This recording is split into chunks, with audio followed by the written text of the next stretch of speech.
Mac T വിയുടെ പ്രേക്ഷകർക്ക് പുതിയൊരു എപ്പിസോഡിലേക്ക് സ്വാഗതം. ഇന്നത്തെ എപ്പിസോഡിൽ നമ്മൾ പരിചയപ്പെടുത്തുന്നത് ടീം എൽസോളിനെയാണ്. ടീം എൽസോളിനെ എല്ലാവർക്കും, പ്രത്യേകിച്ച് ചങ്ങനാശ്ശേരിക്കാർക്കും അതിനപ്പുറത്തേക്കുമൊക്കെ കൂടുതൽ പരിചിതമാണ് ഈ കഴിഞ്ഞ കുറച്ച് വർഷങ്ങളായിട്ട് ടീം എൽസോളിൻ്റെ മാനേജിംഗ് ഡയറക്ടർ ടിൻസു ഉണ്ട്, അതുപോലെ തന്നെ മാനേജിംഗ് പാർട്ട്ണർ റോബിനുണ്ട്. നിങ്ങളെ രണ്ടുപേരെയും ഈ പോഡ്കാസ്റ്റിലേക്ക് ഒത്തിരി സന്തോഷത്തോടെ സ്വാഗതം ചെയ്യുന്നു. ചങ്ങനാശ്ശേരിയിൽ നടന്ന ന്യൂ ഇയർ സെലിബ്രേഷൻ ഉണ്ടായിരുന്നല്ലോ, അപ്പോൾ അതിലാണ് ഞാൻ കുറച്ചുകൂടി എൽസോളിനെ പറ്റി ബെറ്ററായിട്ട് കേൾക്കുന്നത്. സോ എന്താണ് എൽസോൾ, നിങ്ങൾ എങ്ങനെയാണ് തുടങ്ങിയത്? ഈ 31st ഈവനിങ്ങിൽ ചങ്ങനാശ്ശേരി ബൈപ്പാസിൽ നമ്മൾ കൊച്ചിനെയൊക്കെ ഒരു റെഫറൻസ് ആക്കി ഒന്ന് ട്രൈ ചെയ്തതാണ്. ഒരു ചങ്ങനാശ്ശേരി കാർണിവൽ പോലെ ബോണാനോ എന്ന് പറയുന്ന ഒരു ഇവൻറ്റ്. അപ്പം നല്ല റീച്ചായിരുന്നു. സോഷ്യൽ മീഡിയയിലൊക്കെ എന്താ പറയുക, ഇത്തവണത്തെ ന്യൂ ഇയർ ചങ്ങനാശ്ശേരി തൂക്കി എന്നാണ് ഏറ്റവും കൂടുതൽ ക്യാപ്ഷൻസൊക്കെ ഉണ്ടായിരുന്നത്. അപ്പോൾ അതിൻ്റെ ടൈറ്റിൽ സ്പോൺസറും അതിൻ്റെ ഇവൻറ്റ് കോർഡിനേഷനിലും എൽസോൾ ഉണ്ടായിരുന്നു. നമ്മുടെ നാട്ടിൻപുറത്തും പ്രത്യേകിച്ച് കോട്ടയത്തുമൊക്കെ ഏറ്റവും കൂടുതൽ ആളുകൾക്ക് ഈ ഒരു ഇവൻറ്റുമായിട്ട് ബന്ധപ്പെട്ട് ഒരു കണക്ഷൻ കിട്ടിയിട്ടുണ്ട് എൽസോളിന്. ബേസിക്കലി നമ്മൾ എൽസോൾ ഗ്രൂപ്പിൻ്റെ അണ്ടറിൽ 3 കമ്പനിയാണുള്ളത്. ഒന്ന് എൽസോൾ പവർ സൊല്യൂഷൻസ് പ്രൈവറ്റ് ലിമിറ്റഡ്, അത് 2017 തുടങ്ങിയ 2017 പാർട്ണർഷിപ്പായിരുന്നു. അത് കഴിഞ്ഞാണ് പ്രൈവറ്റ് ലിമിറ്റഡായിട്ട് കൺവേർട്ട് ചെയ്ത് വന്നത്. രണ്ടാമത് ട്രൂസ് ആൻഡ് ട്രേഡിംഗ് കമ്പനി, അതുപോലെ എൽസോൾ ക്രിയേഷൻസ്.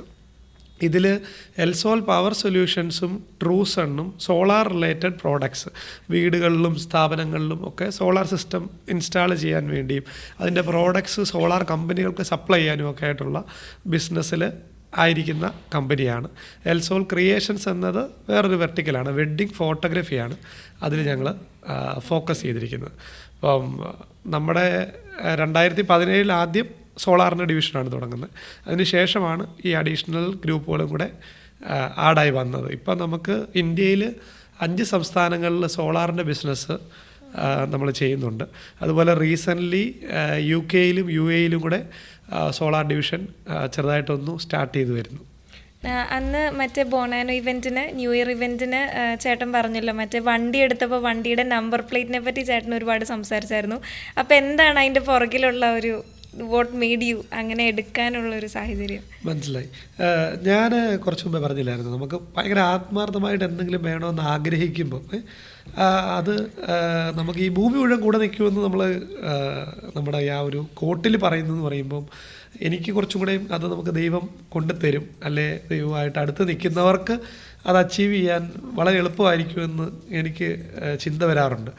അപ്പോൾ ഞാൻ പണ്ട് ആദ്യം ഒരു ബൈക്ക് ആഗ്രഹിച്ചു, അത് കഴിഞ്ഞൊരു സ്വിഫ്റ്റ് കാർ ആഗ്രഹിച്ചു. അപ്പോൾ അത് അങ്ങനെ ഓരോരോ അല്ലെ വീട് വെക്കണമെന്ന് ആഗ്രഹിച്ചു. അതൊക്കെ ദൈവം കൊണ്ടു തന്നു. അപ്പോൾ നമ്മൾ എന്താ പറയുക, ഒരു ലക്ഷറി എന്ന് പറയുമ്പം വേറൊരു സെഗ്മെൻറ്റാണ്. അപ്പോൾ അങ്ങനെ നാട്ടിലെ ഒരു രീതിയിൽ ലക്ഷറി എന്നറിയപ്പെടുന്ന ഒരു കാര്യമാണ് ഒരു ബെൻസ് കാർ എന്ന് പറയുന്നത്. അപ്പോൾ അതും കഴിഞ്ഞ വർഷം ദൈവം കൊണ്ട് തന്നു. അപ്പോൾ അതിന് നമ്പർ എടുക്കുന്നതുമായിട്ട് ബന്ധപ്പെട്ട് ഞാനിങ്ങനെ ചിന്തിച്ചപ്പോൾ എന്തായാലും ഇത്രയും പൈസയൊക്കെ മുടക്കി വണ്ടി മേടിച്ചു, എന്നാൽ ഇത്തിരി വെറൈറ്റി ഒരു ഫാൻസി നമ്പർ ആയാലോ എന്നിങ്ങനെ ചിന്തിച്ചു. അപ്പോൾ നോക്കിയപ്പോൾ 6 എന്നുള്ള സീരീസായിരുന്നു ചങ്ങനാശ്ശേരി പൊക്കോണ്ടിരുന്നത്. അപ്പോൾ ഞാൻ ചോദിച്ചപ്പോൾ ഇത്രയും കൂടെ ഒന്ന് വെയിറ്റ് ചെയ്തൊന്ന് ഹോൾഡ് ചെയ്ത് നിന്നാൽ എസ് തുടങ്ങും. അപ്പോൾ ശില്പയായിരിക്കും. പലരും ശില്പയുടെ പേരിൻ്റെ ഫസ്റ്റ് ലെറ്റർ എസ് ആണ്.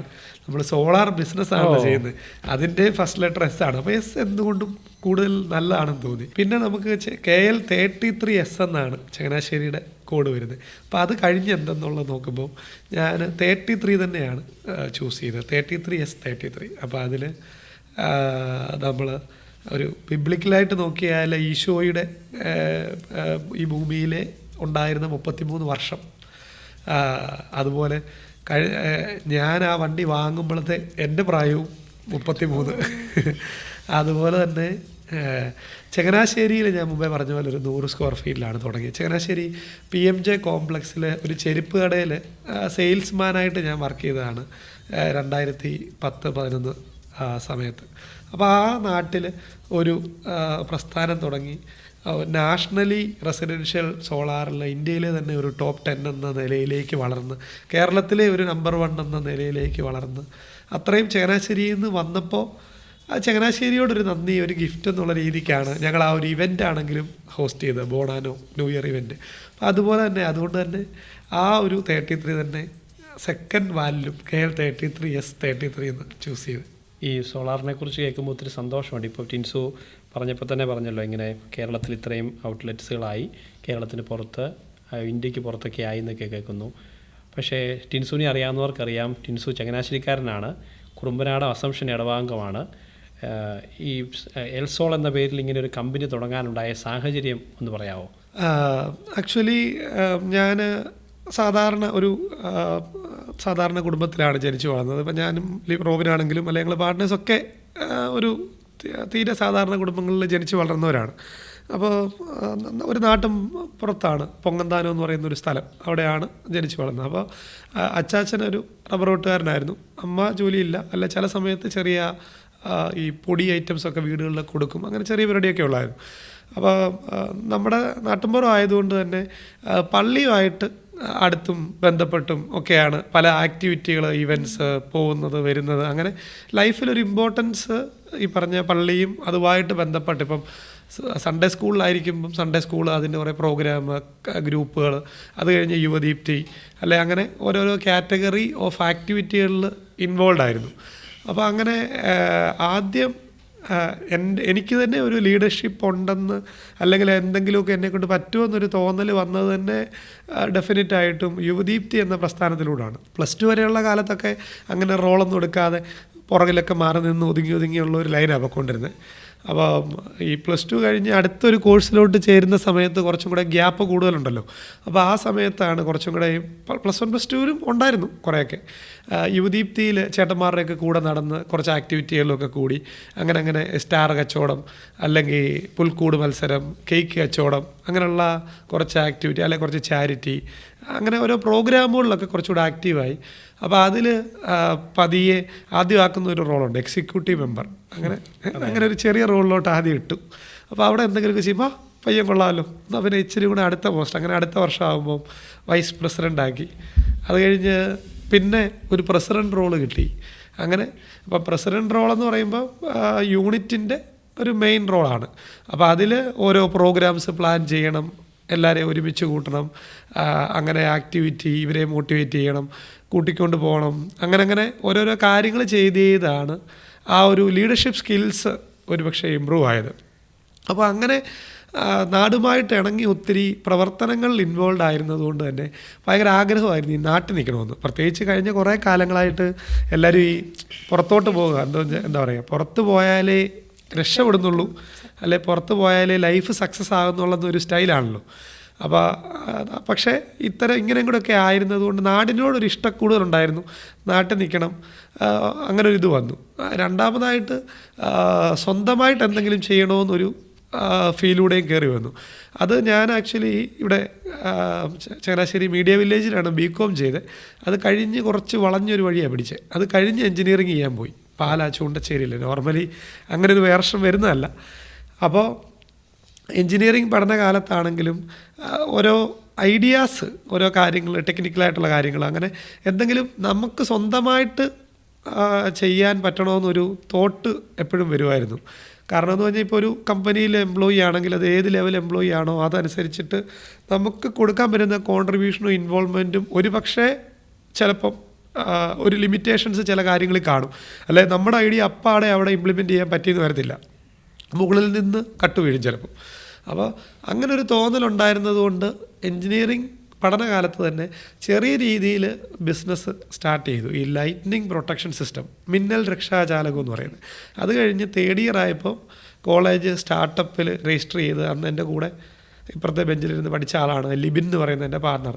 അപ്പോൾ ഞങ്ങൾ രണ്ടുപേരും പിന്നെ നാട്ടിലുള്ള ഒരു സുഹൃത്തുണ്ടായിരുന്നു ജോച്ചേട്ടൻ എന്ന് പറയുന്നത്, ആളും കൂടെ കൂടിക്കൊണ്ട് പയ്യെ സോളാറിൻ്റെ ഒരു ബിസിനസ് തുടങ്ങി വെക്കുമായിരുന്നു. അപ്പോൾ അന്ന് ഇലക്ട്രിക്കൽ പഠിച്ചുകൊണ്ടിരുന്നത് കൊണ്ട് തന്നെ അതുമായിട്ട് കണക്ട് ചെയ്ത് വരുന്ന ഒരു കാര്യമാണല്ലോ.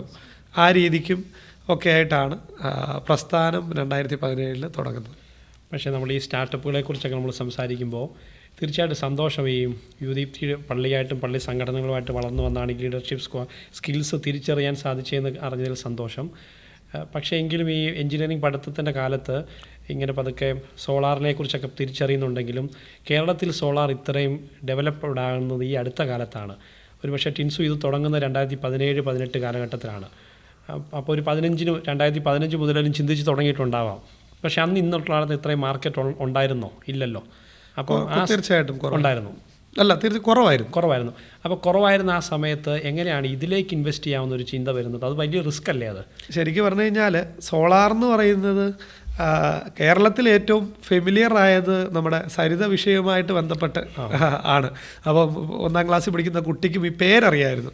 പക്ഷേ ആ ഇഷ്യൂ ഉണ്ടായിരുന്ന സമയത്ത് സോളാറുമായിട്ട് ചെല്ലുന്നവർ, ഈവൻ നമ്മുടെ അത് കഴിഞ്ഞ് 2-3 വർഷം കഴിഞ്ഞിട്ടാണെങ്കിൽ കൂടി നമ്മൾ തുടങ്ങുന്ന സമയത്തും സോളാർ എന്ന് പറയുമ്പോൾ നമ്മളെ ചിലപ്പം കളിയാക്കും, അല്ലേ നിങ്ങൾ ഇതിൻ്റെ ആൾക്കാരാണോ, പ്രശ്നക്കാരാണോ എന്നൊക്കെ ചോദിക്കുമായിരുന്നു തുടക്ക സമയത്ത്. അപ്പോൾ നമ്മൾ ആ ഒരു സെഗ്മെൻറ്റ് തിരഞ്ഞെടുക്കാൻ ശരിക്കും പറഞ്ഞു കഴിഞ്ഞാൽ സോളാർ മാത്രമായിട്ടല്ലായിരുന്നു തുടങ്ങിയപ്പോൾ നമ്മൾ ഒരു വീട് പണിയുമായിട്ട് ബന്ധപ്പെട്ട് നടക്കുന്ന പല ടെക്നിക്കൽ പ്രോബ്ലംസിന് സൊല്യൂഷൻ എന്നുള്ളൊരു രീതിയിലായിരുന്നു ആദ്യം തുടങ്ങിയത്. ഉദാഹരണത്തിന് എൻ്റെ ചേട്ടൻ്റെ വീട് പണി ഞാൻ BCom കഴിഞ്ഞ സമയത്താണ് ചെയ്തത്. അപ്പോൾ അതെല്ലാം കോർഡിനേറ്റ് ചെയ്ത് വർക്കേഴ്സിനെയൊക്കെ മാനേജ് ചെയ്തുകൊണ്ടിരുന്നത് ഞാനാണ്. അപ്പോൾ എനിക്ക് കുറേ ഗ്യാപ്പ് തോന്നി. അതായത് ടെക്നിക്കലായിട്ടുള്ള കാര്യങ്ങൾ പലരും അറിയത്തില്ലാത്തവരാണോ നാട്ടിൽ ചെയ്യുന്നത്, ഇങ്ങനെ കണ്ടു കേട്ട് ചെറിയ രീതിയിൽ അങ്ങ് ചെയ്ത് പോവുകയാണ്. പക്ഷേ കുറച്ചും കൂടി ടെക്നോളജിയും സോഷ്യൽ മീഡിയയും അല്ലെ ഇൻഫർമേഷൻസും ഒക്കെ എടുത്ത് ചെയ്താൽ ഇത്തിരി കൂടെ ബെറ്ററായിട്ട് ചെയ്യാൻ ഓപ്ഷൻസ് ഒത്തിരി ഉണ്ടല്ലോ എന്ന്, അതായത് നമുക്ക് സർവീസ് തരുന്നവരിൽ പൂർണ്ണ സംതൃപ്തി നമുക്ക് തന്നെ വരാതെ തോന്നി.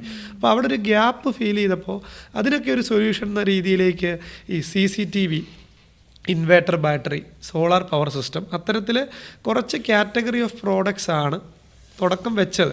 പിന്നീട് മുന്നോട്ട് വന്നപ്പം കുറച്ചും കൂടെ കോർ ഫോക്കസ് സോളാർ എന്ന് പറയുന്ന കാര്യത്തിലേക്ക് നമ്മൾ ചെയ്തിട്ടുണ്ടായിരുന്നു. ഓഫ് കോഴ്സ് ആ സമയത്ത് ഇത്രയും ട്രാക്ഷൻ ഇല്ലായിരുന്നു, ഇത്രയും പ്രൊജക്ട്സും കാര്യങ്ങളൊന്നും നാട്ടിലില്ലായിരുന്നു. ഇപ്പം അന്ന് ഒരു പക്ഷേ അതൊരു ആഡംബര വസ്തു എന്നുള്ളൊരു കാറ്റഗറി കൂടെ ആയിരുന്നു. ഞങ്ങൾ തന്നെ പണ്ടൊക്കെ സെയിൽസിലുള്ളവരോട് അന്ന് പറയുമായിരുന്നു, എന്താ പറയുക, നല്ല ആഡംബര വണ്ടിയുള്ള വീട് നോക്കി കയറണം, സോളാർ വേണമെന്ന് ചോദിക്കണം, അല്ലെ വീട്ടിൽ കുറച്ച് AC ഒക്കെ ഔട്ട്ഡോർ യൂണിറ്റൊക്കെ കാണുന്നുണ്ട്, അങ്ങനെയുള്ളിടത്ത് കയറി ഞങ്ങൾ സോളാർ വെച്ച് തരട്ടെ ചോദിക്കണത്. പക്ഷേ ഇപ്പോൾ അതൊക്കെ മാറിയിട്ട് റീസെൻ്റ്ലി 1-2 ഓർഡർ ഞങ്ങൾക്ക് വന്നതിൽ ഡെലിവറിക്ക് ചെന്നിട്ട് അവരുടെ വീട്ടിലോട്ട് പാനൽ കയറ്റാൻ വഴി സൗകര്യമില്ല, എന്നിട്ടും അവർ സോളാർ ചെയ്യുന്നുണ്ട്. ആ കാറ്റഗറിയിൽ പോലും ഏതൊരു സാധാരണക്കാരനും അഫോർഡബിൾ ആയിട്ടുള്ള ലെവലിലേക്ക് കഴിഞ്ഞ 2-3 വർഷമായിട്ടാണ് ആയിരിക്കുന്നത്. അതിൻ്റെ പ്രൈസ് അത്രയും താഴേക്ക് വന്നു. സബ്സിഡി സ്കീംസ് കൂടുതലായിട്ട് ഇപ്പോൾ വന്നിട്ടുണ്ട്. കൊളാട്രൽ ഫ്രീ ആയിട്ട് ലോൺ ഓപ്ഷൻസ് ഇപ്പോൾ വന്നു. അത്തരത്തിൽ ഒത്തിരി അഡീഷണൽ അഡ്വാൻറ്റേജ് സെൻട്രൽ ഗവൺമെൻറ്റിൻ്റെ പ്രൊമോഷനും ഒക്കെ ആയിട്ട് വന്നിട്ടുണ്ട്. പക്ഷേ അറ്റ് ദ സെയിം ടൈം ഇപ്പോൾ അതുകൊണ്ട് കോമ്പറ്റീറ്റേഴ്സും ഒത്തിരി കൂടി. ഇപ്പോൾ ഉദാഹരണത്തിന് അച്ഛൻ ചോദിച്ചില്ലേ 2017-18 ആ സമയം, അന്ന് ചങ്ങനാശ്ശേരിയിൽ ഈ ബാറ്ററി ഇല്ലാത്ത സിസ്റ്റമാണ് ഞങ്ങൾ കൂടുതലായിട്ട് ഫോക്കസ് ചെയ്യുന്നത്. രണ്ടും ഉണ്ട്, ഹൈബ്രിഡിൻ്റെ ബാറ്ററി മോഡലും ഉണ്ട്. എങ്കിലും ഈ ഓൺ ഗ്രിഡ് എന്ന് പറയുന്ന ടൈപ്പ് ഓഫ് സിസ്റ്റം, ഈ KSEB-യുമായിട്ട് കണക്ട് ചെയ്യുന്ന സിസ്റ്റം, അന്ന് ചങ്ങനാശ്ശേരി ടൗണിൽ ചെയ്യുന്നവർ എനിക്ക് തോന്നുന്നു അന്ന് തുടക്കം ഒരു 1-2 പേരൊക്കെ ഉള്ളായിരുന്നു. ബാക്കിയുള്ളവരൊക്കെ ഈ ബാറ്ററി വെച്ചുള്ള പഴയ ടൈപ്പ് സോളാർ മാത്രമാണ് ചെയ്തുകൊണ്ടിരുന്നത്. പക്ഷേ ഇപ്പം ഈ ഒരു ചെറിയ ചങ്ങനാശ്ശേരി മാത്രം ഒരു 5 കിലോമീറ്റർ സർക്കിൾ എടുത്താൽ എനിക്ക് തോന്നുന്നു ഒരു 25 പേര് ഇത് ചെയ്യുന്നവരുണ്ട്. അപ്പം മാർക്കറ്റ് പൈ വലുതായപ്പോൾ കോമ്പറ്റീറ്റേഴ്സും കൂടി. അതോ കോമ്പറ്റീറ്റേഴ്സ് കൂടുമ്പോൾ അതിൻ്റെ മാർക്കറ്റ് കൂടുതലാണോ? രണ്ടും കണക്റ്റഡ് ആണല്ലോ. ഓപ്പർച്യൂണിറ്റി കൂടുമ്പോൾ എന്താ പറയുക, ഇപ്പം നമ്മുടെ ചങ്ങനാശ്ശേരിയിലെ ബൈപ്പാസ് എടുത്താൽ അവിടെ ആദ്യം ഒരു ചായവാലയും 1-2 ചെറിയ ഷോപ്സ് വന്നു. അപ്പോൾ അവിടേക്ക് ആളുകൾ വന്നു, റീച്ച് വന്നു. അപ്പോൾ കൂടുതൽ ഷോപ്സ് വന്നു. ഷോപ്സിൻ്റെ എണ്ണം കൂടുമ്പോൾ വീണ്ടും കൂടുതൽ ആളുകൾ അങ്ങോട്ടേക്ക് അട്രാക്റ്റഡ് ആവുന്നു. അങ്ങനെ ഒരു നാച്ചുറൽ ഗ്രോത്ത് രണ്ടിടത്തും കൂടിയിട്ടുണ്ട്. ടിൻസു ഇത് പറഞ്ഞു വന്നപ്പോൾ എൻ്റെ മനസ്സിൽ വന്നൊരു ഒരു ചിന്ത ഇങ്ങനെയാണ്. ഈ ആദ്യം സോളാർ തുടങ്ങുമ്പോൾ സോളാറിന് വലിയ മാർക്കറ്റ് ഇല്ല എന്ന് പറഞ്ഞാൽ സോളാറിന് ഇത്രയും സാധ്യതകളുണ്ടെന്ന് സാധാരണ മനുഷ്യർക്ക് പോലും അറിയുന്നില്ല. അപ്പം നിങ്ങൾക്കും അതുകൊണ്ട് തന്നെ നിങ്ങൾക്കിത് മാർക്കറ്റ് ചെയ്യാന്നുള്ളത് ഭയങ്കര ബുദ്ധിമുട്ടായിരുന്നു.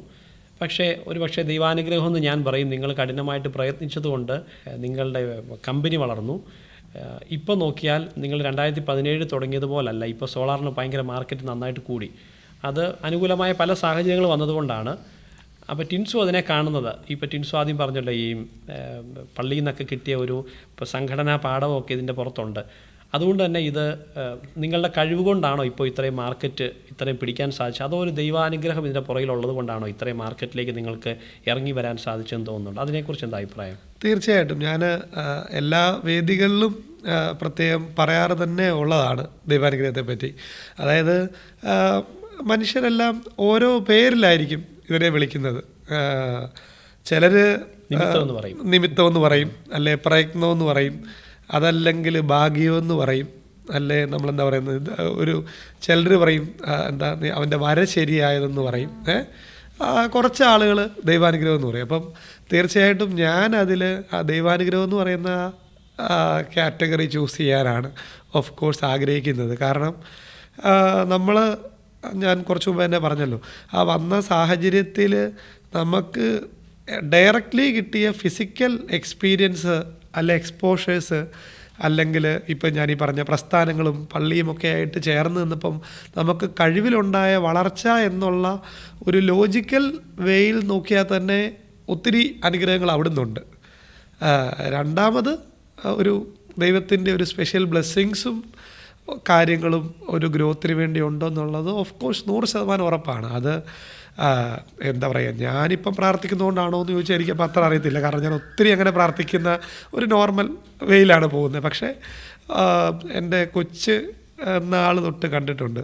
ഞങ്ങൾ കുടുംബത്തിൽ വല്യപ്പൻ പകൽ സമയത്തൊക്കെ, അപ്പം എൻ്റെ ചെറുപ്പത്തിൽ വല്യപ്പനൊക്കെ നല്ല പ്രായമായി, ഒത്തിരി യാത്ര ചെയ്യാനോ ജോലി ചെയ്യാനൊന്നും മേലാത്ത സ്റ്റേജായല്ലോ. അപ്പം പകൽ മുഴുവൻ എപ്പോഴും ഇങ്ങനെ ബൈബിൾ വായിച്ചുകൊണ്ടിരിക്കുമായിരുന്നു. അപ്പോൾ അതിൻ്റെ ഒരിത് വീട്ടിൽ അച്ചാച്ചനും അമ്മയ്ക്കും ഒക്കെ കിട്ടിയിട്ടുണ്ട്. ചില ദിവസങ്ങളിൽ വെളുപ്പിനെ 4 മണിക്കൊക്കെ എഴുന്നേറ്റ് ഇപ്പോഴും അച്ചാച്ചൻ വീട്ടിൽ ഒത്തിരി പ്രാർത്ഥിക്കുന്നതായിട്ട് കാണാറുണ്ട്. കഴിഞ്ഞ ദിവസം ഞങ്ങളുടെ അസംഷൻ പള്ളി പെരുന്നാളായിരുന്നു. അപ്പോൾ അന്നേരം റോബിൻ പറയുമായിരുന്നു, ഞങ്ങൾ നാടകം പകുതിയായപ്പം ഞങ്ങളിങ്ങനെ പുറത്ത് വന്ന് മുതൽ പറഞ്ഞു. അപ്പം റോബിൻ ജസ്റ്റ് ക്യാഷ്വലി പറയുമായിരുന്നു, ഇത് പെരുന്നാളിൻ്റെ ഭാഗമാണ് നാടകം, അതുകൊണ്ട് ഇവൻ്റെ അച്ചാച്ചനും അമ്മയൊക്കെ പറയും, അവരുടെ ഒരു മൈൻഡ് സെറ്റ് വെച്ചിട്ട് നാടകം വരെ പള്ളിയിലെ മുഴുവൻ കൂടിയ ഒരു അനുഗ്രഹമാകുന്നൊരു ഫീലാണ്.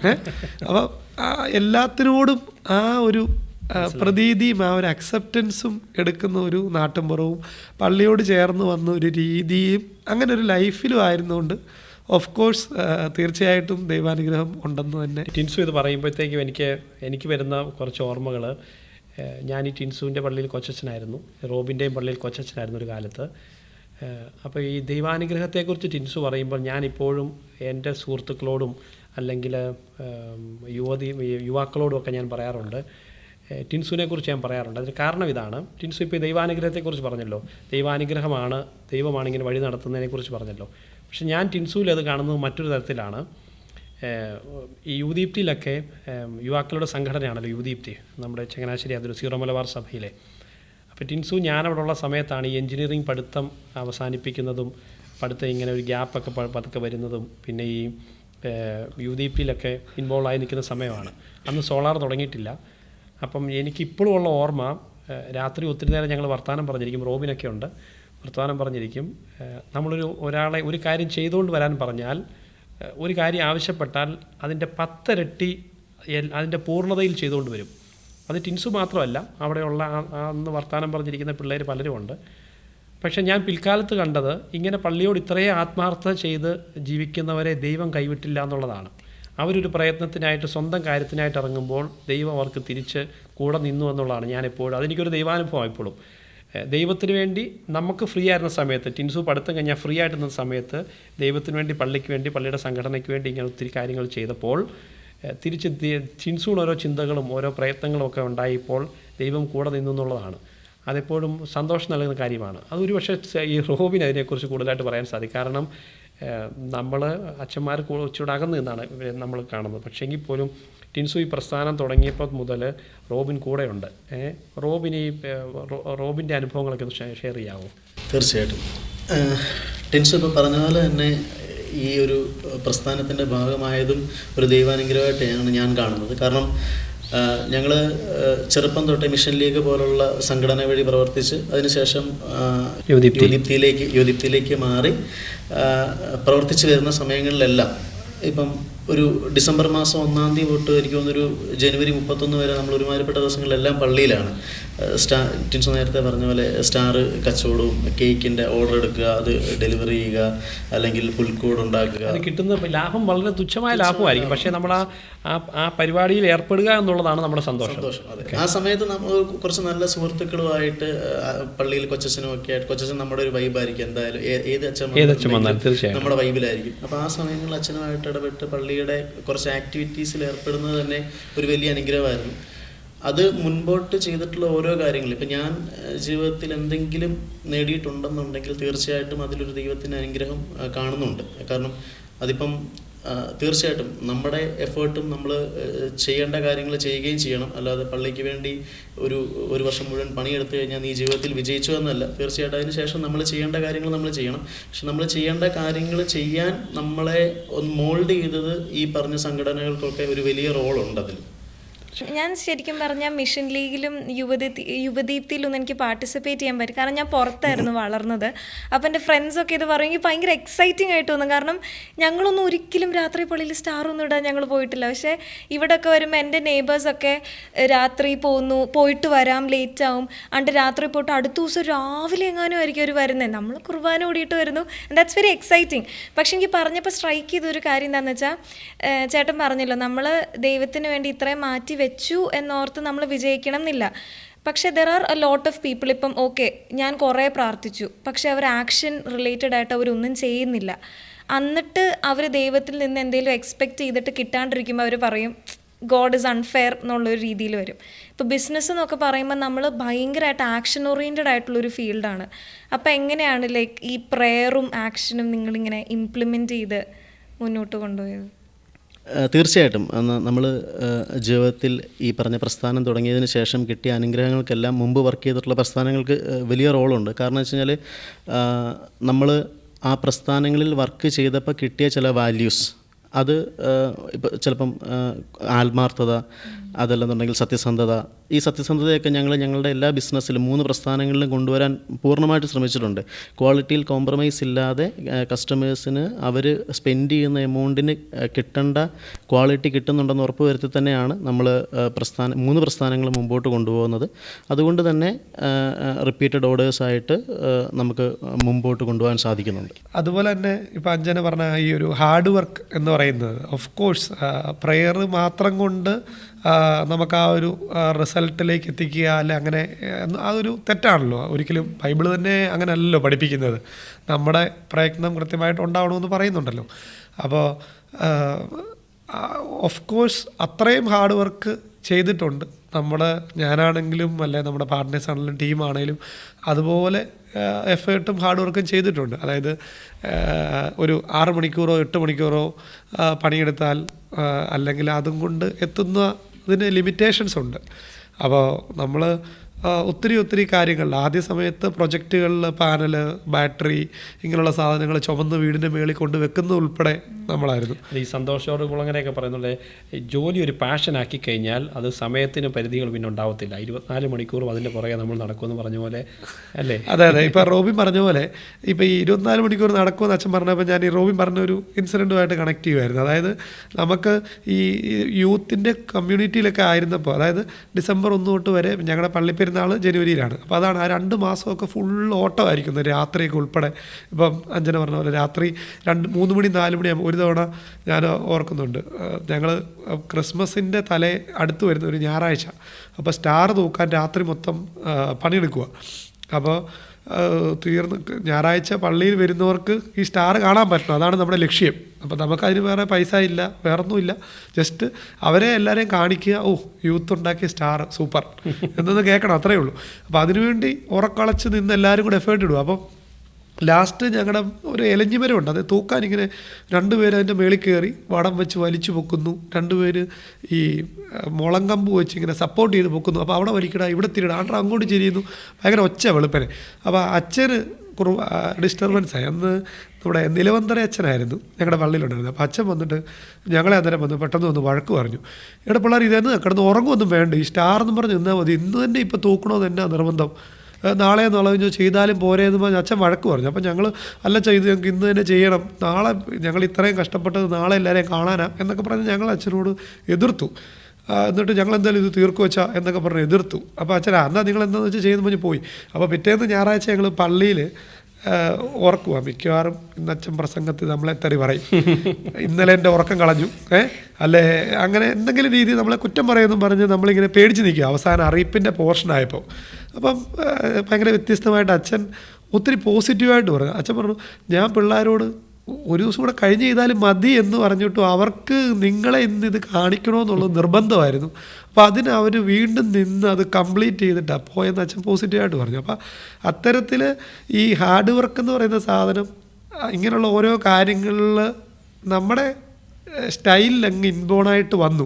അപ്പോൾ നമുക്ക് രാത്രി പ്രശ്നമല്ല, പകൽ പ്രശ്നമല്ല, ഓട്ടോമാറ്റിക്കായിട്ട് അത് നമ്മുടെ സ്റ്റൈലിലേക്ക് വരുവാണ്. ഇപ്പം ഞാൻ ഇപ്പോഴും ഓർക്കുന്നുണ്ട്, ഈ ജൂൺ ജൂലൈ നല്ല മഴ സമയത്ത് ഈ പത്തനംതിട്ട ബോർഡർ അല്ലെ കോഴഞ്ചേരി അങ്ങനെയൊക്കെയുള്ള ഓരോ സ്ഥലങ്ങളിൽ കസ്റ്റമർ അപ്പോയിൻമെൻ്റ് ഒക്കെ 2-3 കഴിഞ്ഞ് വരുമ്പോൾ അന്ന് ബൈക്കിലാണ്, 2 വീലറിൽ ഈ മഴയൊക്കെ നനഞ്ഞ് 1/4 മണിക്കൂർ കൂടുതൽ മഴ നനഞ്ഞ് കഴിഞ്ഞാൽ വിറയ്ക്കും നമ്മൾ. അങ്ങനെ വിറച്ചൊക്കെ ബൈക്ക് ഓടിച്ച് വന്നിട്ടുണ്ട് പലതവണ.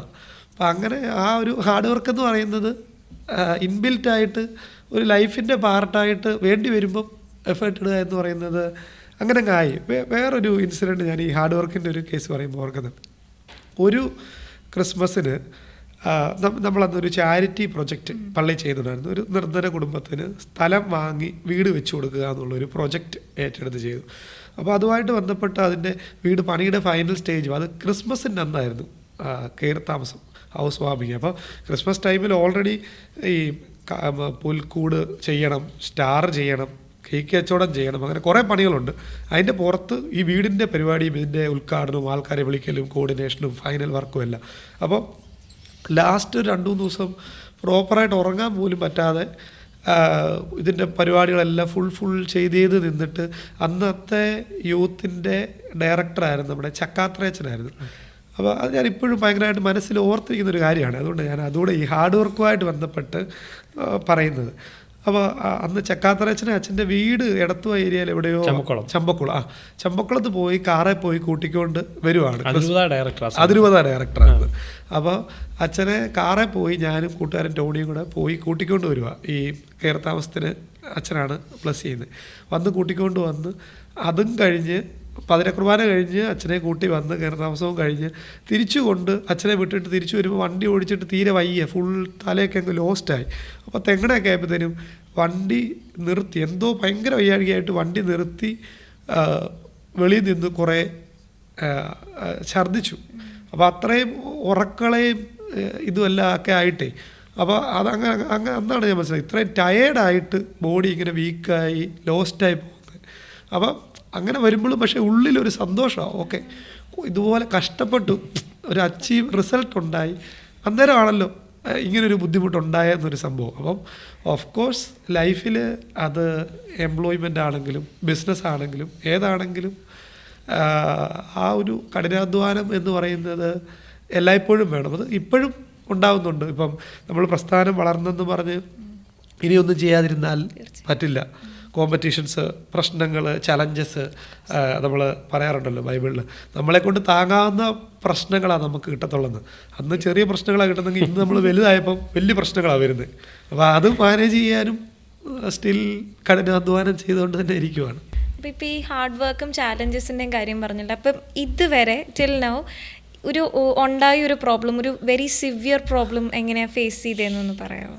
ഞാൻ കുറച്ച് മുമ്പേ പറഞ്ഞ പോലെ ഈ പ്രോബ്ലം എന്ന് പറയുമ്പോൾ നമ്മുടെ റേഞ്ച് അനുസരിച്ച്, ഇപ്പം ഉദാഹരണത്തിന് തുടക്ക സമയം 2017-18 നമ്മൾ സോളാർ സിസ്റ്റം ഇൻസ്റ്റാൾ ചെയ്തെടുത്ത് ഇവിടെ കറണ്ട് പോയല്ലോ, ഓഫായി. അന്ന് ബാറ്ററിയുള്ള സിസ്റ്റത്തിൽ എന്തോ പ്രശ്നം ഉണ്ടെന്ന് പറഞ്ഞൊരു കസ്റ്റമറെ വിളിക്കുമ്പോൾ നമുക്കതൊരു സിവിയർ പ്രോബ്ലം ആയിരുന്നു. നമുക്ക് ടെൻഷനായിരുന്നു. കാരണം അന്ന് നമ്മുടെ പൈസ ഇല്ല.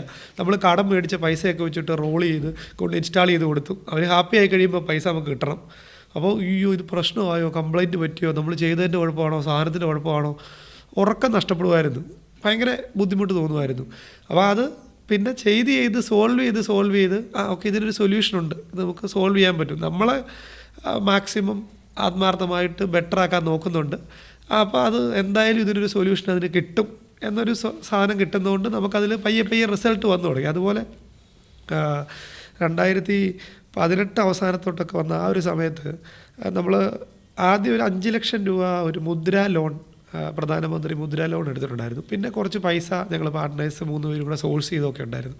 അപ്പോൾ ഒരു സമയം വന്നപ്പോൾ കുറച്ച് കടം കയറി വന്നു. ഈ നമ്മുടെ അക്കരെ അക്കരെ സിനിമയ്ക്കകത്ത് ദാസനും വിജയനും പറയുന്ന പോലെ നമ്മൾ ഒരു കോഴിയെ മേടിക്കുന്നു, മുട്ടയിടുന്നു, അങ്ങനെ സിമ്പിൾ റൂളിൽ അങ്ങ് തുടങ്ങിയതാണ്. എല്ലാം അറിഞ്ഞും പഠിച്ചും തുടങ്ങിയതല്ല. പക്ഷേ എക്സ്പെൻസ് വന്നുകൊണ്ടേയിരുന്നു, ഇൻകം ഇല്ലാത്ത മാസങ്ങൾ വന്നു. അപ്പോൾ അങ്ങനെ കടം കയറി ഒരു 8-10 ലക്ഷം രൂപ റേഞ്ചിലേക്ക് കടമെത്തി. അപ്പോൾ കുറച്ച് പേരൊക്കെ പറഞ്ഞു, ഇത് നിർത്തിക്കൂടെ, റിസ്ക്കാണ്, ഇനിയും ബാധ്യത കൂടും, ഇനി വിദേശത്ത് പോയി ഈ കടം വീട്ടാനേ സമയം കാണത്തുള്ളൂ എന്നൊക്കെ പറഞ്ഞ് പ്രഷറുണ്ടായ ഒരു ടൈം ഉണ്ടായിരുന്നു. അപ്പോൾ നമുക്ക് ഭയങ്കര ഒരു നല്ല പെയിനും ബുദ്ധിമുട്ടും തോന്നിയിട്ടുണ്ട്. കാരണം ഇനി എന്നെ അടുക്കും, അതായത് ഞാൻ മുമ്പേ പറഞ്ഞ 2 ഡിഗ്രി കഴിഞ്ഞു, പിന്നെ ഒരു 1.5 കൊല്ലം ബിസിനസ് എന്നും പറഞ്ഞ് നടന്നു, അതിന് ഇനി ആകത്തുക അവസാനം വീണ്ടും കുറേ കടമാണോ, ഇനി ഒരു സൊല്യൂഷൻ ഇല്ലല്ലോ, എന്നെ അടുക്കുമെന്നൊരു സാധനവും പെയിനും ഒരു വലിയ ബുദ്ധിമുട്ടുള്ള സമയമായിരുന്നു. അപ്പോൾ വീണ്ടും സ്ട്രോങ് ആയിട്ട് ഇല്ല, റിസൾട്ട് കിട്ടും, നമ്മൾ കിട്ടുന്ന ഓരോ കസ്റ്റമറും ഹാപ്പി ആകുന്നുണ്ടല്ലോ, ആ ഒരു കോൺഫിഡൻസ് നമുക്ക് ഒരു സൈഡിൽ ചലഞ്ചസ് വരുമ്പോൾ വേറൊരു സൈഡിൽ പോസിറ്റീവും നല്ലതും നമുക്ക് കിട്ടുന്നുണ്ടാവുമല്ലോ. അപ്പോൾ അങ്ങനെ വീണ്ടും സ്ട്രോങ് ആയിട്ട് ട്രൈ. ഞാൻ ഓർക്കുന്നുണ്ട്, ഞാൻ ഭയങ്കര ടെൻഷനായിട്ട് എന്നെ അടുക്കും ഇതിന് സൊല്യൂഷൻ ഇല്ലെന്ന് ഓർത്തിട്ട് ഈ പകൽ വെറുതെ പോയി പാറപ്പള്ളിയിൽ ഇങ്ങനെ കുറേ സമയം ഇരുന്നിട്ടുണ്ട്, എന്തെങ്കിലും ഒരു സൊല്യൂഷൻ കിട്ടണേ എന്നും പറഞ്ഞ് പ്രാർത്ഥിച്ച്. അപ്പോൾ പിന്നെ പയ്യെ ചെറിയ സക്സസ്സുകൾ വരും. അങ്ങനെ പെട്ടെന്ന് ഓർക്കുമ്പോൾ എനിക്ക് തോന്നുന്നു ആ ഒരു ടൈമൊക്കെ ആയിരുന്നു ഒരു സാലറി കൊടുക്കാൻ പറ്റാതെയും കടം കൂടിയും ഭയങ്കര എല്ലാം കൂടെ ഒരു പ്രഷർ വന്ന സമയത്ത്. ഇപ്പം ഒരു വലിയ പ്രശ്നം ഉണ്ടായാലും എന്തോ ഒരു ഈ 8 വർഷത്തെ ഒരു ധൈര്യമോ അല്ല എന്തോ ഒരു വലിയ പ്രശ്നം ഉണ്ടായാലും ടെൻഷൻ വന്നാലും അതിനെ എങ്ങനെയും മാനേജ് ചെയ്യാവുന്നൊരു കോൺഫിഡൻസ് കുറച്ചും കൂടെയും ബിൽഡായി. ടിൻസു പറഞ്ഞ ഉത്തരം ഒത്തിരി രസകരമാണ്. കാര്യം ഒരു പർട്ടിക്കുലർ ഇൻസിഡൻറ്റ് പറയാതെ നമ്മുടെ ഓരോ കാലഘട്ടത്തിലും നമുക്ക് എടുക്കാൻ വഹിക്കുന്ന കുരിശ് ദൈവം തരും, ആ കുരിശിനെ ചുമക്കാനുള്ള ആരോഗ്യം ദൈവം തരും എന്നുള്ളതാണ് ആ പറഞ്ഞതിൻ്റെ അർത്ഥം. അതിനോട് കൂടെ ചോദിക്കാൻ എനിക്ക് മുമ്പേ പറഞ്ഞ പോലെ ഈ സംഘടനകളിലും പലതും പഠിച്ചു എന്നുള്ളതിൻ്റെ അകത്ത് ഈ പറഞ്ഞ ഉത്തരത്തിൽ ക്ഷമ എന്ന് പറഞ്ഞൊരു പുണ്യം കൂടെ ഉണ്ട്. കാരണം ക്ഷമയോടെ കാത്തിരുന്നു. ആദ്യ വർഷങ്ങളിൽ നമ്മൾ മുമ്പ് പണ്ട് മുൻകാലങ്ങളിൽ സംസാരിച്ചിട്ടുണ്ട് ഇതിനെക്കുറിച്ച്. ഈ ആദ്യ കാലങ്ങളിലെ ആദ്യത്തെ ഒരു വിജയത്തിന് ശേഷം പിന്നെ അത് പതുക്കെ ലോസിലേക്കാണ് പോകുന്നത്. അവിടെ വെച്ച് വേണേൽ എല്ലാം ഉപേക്ഷിച്ച് മറ്റ് മുമ്പ് പറഞ്ഞ പോലെ ഈ വിദേശത്തേക്ക് ജോലിക്കൊക്കെ പോകാം. പക്ഷേ അവിടെ ടിൻസു ക്ഷമയോടെ കാത്തിരുന്നു. ഈ പുതിയ ബിസിനസ് സംരംഭങ്ങളിലേക്കൊക്കെ വരുന്ന കുട്ടികളോട് ഈ ക്ഷമ എന്ന പുണ്യത്തെക്കുറിച്ച് ഇങ്ങനെ സംരംഭവുമായിട്ട് ബന്ധപ്പെട്ട് എന്നാ പറയാൻ സാധിക്കുന്നത്? അതായത് ഒരു സോഷ്യൽ മീഡിയയിൽ ഞാൻ ഫോളോ ചെയ്യുന്ന ഒരു പേജുണ്ട്, ഒരു അലക്സ് ഹോർമോസി എന്ന് പറയുന്നത് ഒരു ഇൻഫ്ലുവൻസറാണ്. അഞ്ജനയും ഫോളോ ചെയ്യുന്നുണ്ടല്ലേ? ഓക്കെ. ഒരു കുറേ വെറൈറ്റി ആയിട്ടുള്ള കുറേ പോസ്റ്റും തോട്ട്സും ഒക്കെ ഇടുന്ന ഒരാളാണ്. അപ്പോൾ അതിനകത്ത് ഒരു എണ്ണത്തിൽ ഒരു പോസ്റ്റിൽ പറയുന്നൊരു ഇതാണ് ഈ ക്ഷമയായിട്ട് റിലേറ്റ് ചെയ്ത് തന്നെ ഒരു കാര്യമാണ്. അതായത് നമ്മൾ ചെയ്തുകൊണ്ടിരിക്കുന്ന ഹാർഡ് വർക്ക് റിപ്പീറ്റ് ചെയ്ത് കഴിയുമ്പോൾ കുറച്ച് കഴിയുമ്പോൾ നമുക്ക് ബോറടിക്കും. സെയിം കാര്യം ചെയ്തുകൊണ്ടിരിക്കുമല്ലേ, എന്നും രാവിലെ എഴുന്നേൽക്കുന്നു, എൽസോളിലോട്ട് പോകുന്നു, അല്ല ഞാൻ ഒരു കസ്റ്റമറെ നമ്മുടെ സ്റ്റാഫിനെ കാര്യങ്ങൾ ഇത് തന്നെ എന്നും ചെയ്യുമല്ലേ, ഈ വഴിക്കും റൂട്ടിനും ഒന്നും മാറ്റില്ല, ഇത് തന്നെ റിപ്പീറ്റ് ചെയ്യുക. അതായത് എന്നും നമ്മൾ കാര്യങ്ങൾ റിപ്പീറ്റ് ചെയ്യുകയാണ്. എല്ലാ ദിവസവും അതേ റൂട്ട് ഓഫീസിലേക്ക് വരുന്നു, അതേ കസേരയിൽ പോയിരിക്കുന്നു, അതേ കാര്യങ്ങൾ ഇങ്ങനെ കുറച്ച് വ്യത്യസ്തത ഉണ്ടാവും. എങ്കിലും ഒരു കോമൺ വേർഷൻ എടുത്ത് നോക്കി. ഇപ്പം റോബിനാണെങ്കിൽ ഫോട്ടോഗ്രാഫിയുടെ ഓരോ കസ്റ്റമർ വിളിക്കുന്നു, അതിൻ്റെ കാര്യം നോക്കുന്നു, ഞങ്ങളാണെങ്കിൽ സോളാറിൻ്റെ ഓരോ കാര്യങ്ങൾ നോക്കുന്നു. അങ്ങനെ റിപ്പറ്റീഷനാണ്. അപ്പോൾ ഈ റിപ്പീറ്റ് ചെയ്യുമ്പോൾ നമുക്ക് ബോറടിക്കും. ആ ബോറടിയിൽ ഡ്രോപ്പ് ചെയ്യുകയും നിർത്തുകയും ചെയ്യുന്നവർ ശരിക്കുള്ള റിസൾട്ട് കിട്ടത്തില്ല. ആ ബോറടി മറന്ന് വീണ്ടും റിപ്പീറ്റ് ചെയ്തിട്ട് അതിനെ കൂടുതൽ ബെറ്റർ ആക്കണം. വീണ്ടും റിപ്പീറ്റ് ചെയ്യുക, വീണ്ടും ബെറ്റർ ആക്കുക. അപ്പോഴാണ് അതിൻ്റെ ഒരു ഫൈനൽ ക്വാളിറ്റിയും ഫൈനൽ ഔട്ട്പുട്ടും കിട്ടുന്നതെന്ന് ഒരു തോട്ടാണ് അതിനകത്തുള്ളത്. അപ്പോൾ അച്ഛൻ ഈ പറഞ്ഞ ആ ഒരു പുണ്യം, ക്ഷമ എന്ന പുണ്യം എന്ന് പറയുന്നതും അതുതന്നെയാണ്. അതായത് നമുക്ക് കൂടുതൽ ബെറ്റർ ആക്കാൻ നോക്കുക, ക്ഷമയോടെ കാത്തിരിക്കുക. അതിൽ ആദ്യം നമ്മൾ ആ കൊള്ളാമെന്ന് കേൾക്കുമ്പം ചെയ്യാൻ ആരെക്കൊണ്ടും പറ്റും. വീണ്ടും അത് റിപ്പീറ്റ് ചെയ്യുക എന്നുള്ളത് വളരെ ഇമ്പോർട്ടൻ്റ് ആണ്. ഞാൻ അങ്ങനെ അതുമായിട്ട് ബന്ധപ്പെട്ടൊരു കോട്ട് കേട്ടിട്ടുള്ളത്, വായിച്ചിട്ടുള്ളതാണോ കേട്ടിട്ടുള്ളതാണെന്ന് സംശയമുണ്ട്. എന്താണെങ്കിലും അത് ഇപ്രകാരമാണ്: നമ്മൾ ജീവിതത്തിൽ നിന്ന് പിന്മാറിയവരെല്ലാം, ഒരു ലക്ഷ്യത്തിൽ നിന്ന് പിന്മാറിയവരെല്ലാം നിങ്ങളുടെ വിജയത്തിൻ്റെ സെക്കൻഡ് ലാസ്റ്റ് സ്റ്റേജിൽ നിന്നാണ് പിന്മാറിയത് എന്ന് ഓർത്തിരിക്കുന്നത് നല്ലതാണ് എന്ന് പറഞ്ഞൊരു കോട്ടുണ്ട്. എന്ന് പറഞ്ഞാൽ അവിടെയും കൂടെ ക്ഷമയോടെ കാത്തിരുന്നെങ്കിൽ നിങ്ങൾക്ക് മുമ്പിൽ പിന്നെ വിജയമായിരുന്നു.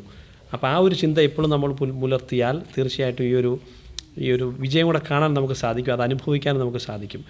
ഈ റോബിൻ്റെ ജീവിതം എങ്ങനെയാണ് ഈ എൽസോളിൽ വന്നതിന് ശേഷം മാറിയത്? കാരണം ഈ യുവദീപ്തിയിലുണ്ടായിരുന്ന കാലത്ത് ടിൻസുവിനെ എനിക്കറിയാം, അതുപോലെ ടിൻസുവിനെ അറിയാവുന്ന പോലെ തന്നെ റോബിനെ അറിയാം. നിങ്ങൾ രണ്ടുപേരുടെയും ജീവിതം മാറി. തീർച്ചയായിട്ടും പ്രാർത്ഥന അനുഭവത്തെക്കുറിച്ച് പറഞ്ഞു, സാമ്പത്തികമായിട്ട് വളർന്നു.